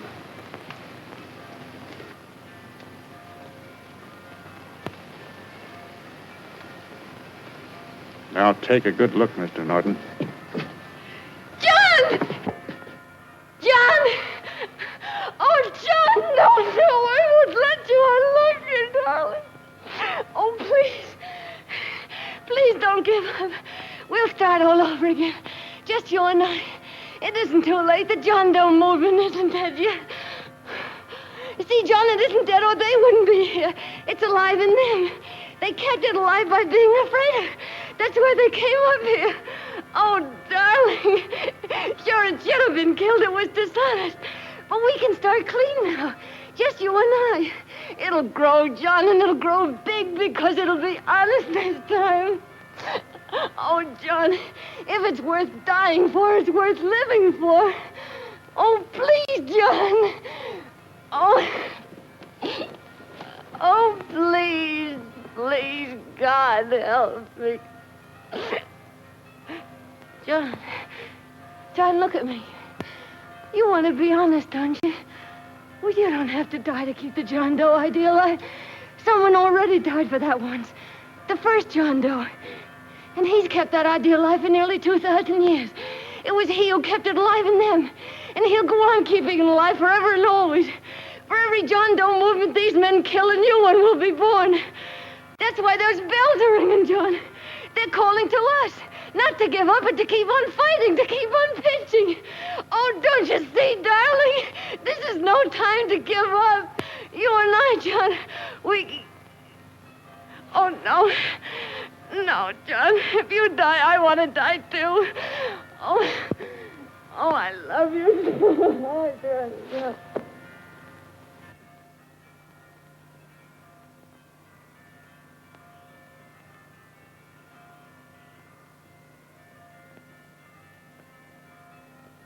Mr. Doe, you don't have to.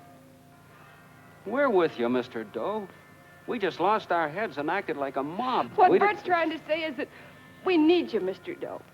There were a lot of us that didn't believe what that man said. We were going to start up our John Doe Club again, whether we saw you or not, weren't we, Bert? And there were a lot of others that were going to do the same thing. Well, Mr. Sourpuss even got a letter from his cousin in Toledo. I got it right here, Mr. Doe. Only it'd be a lot easier with you. Please. Please come with us, Mr. Doe.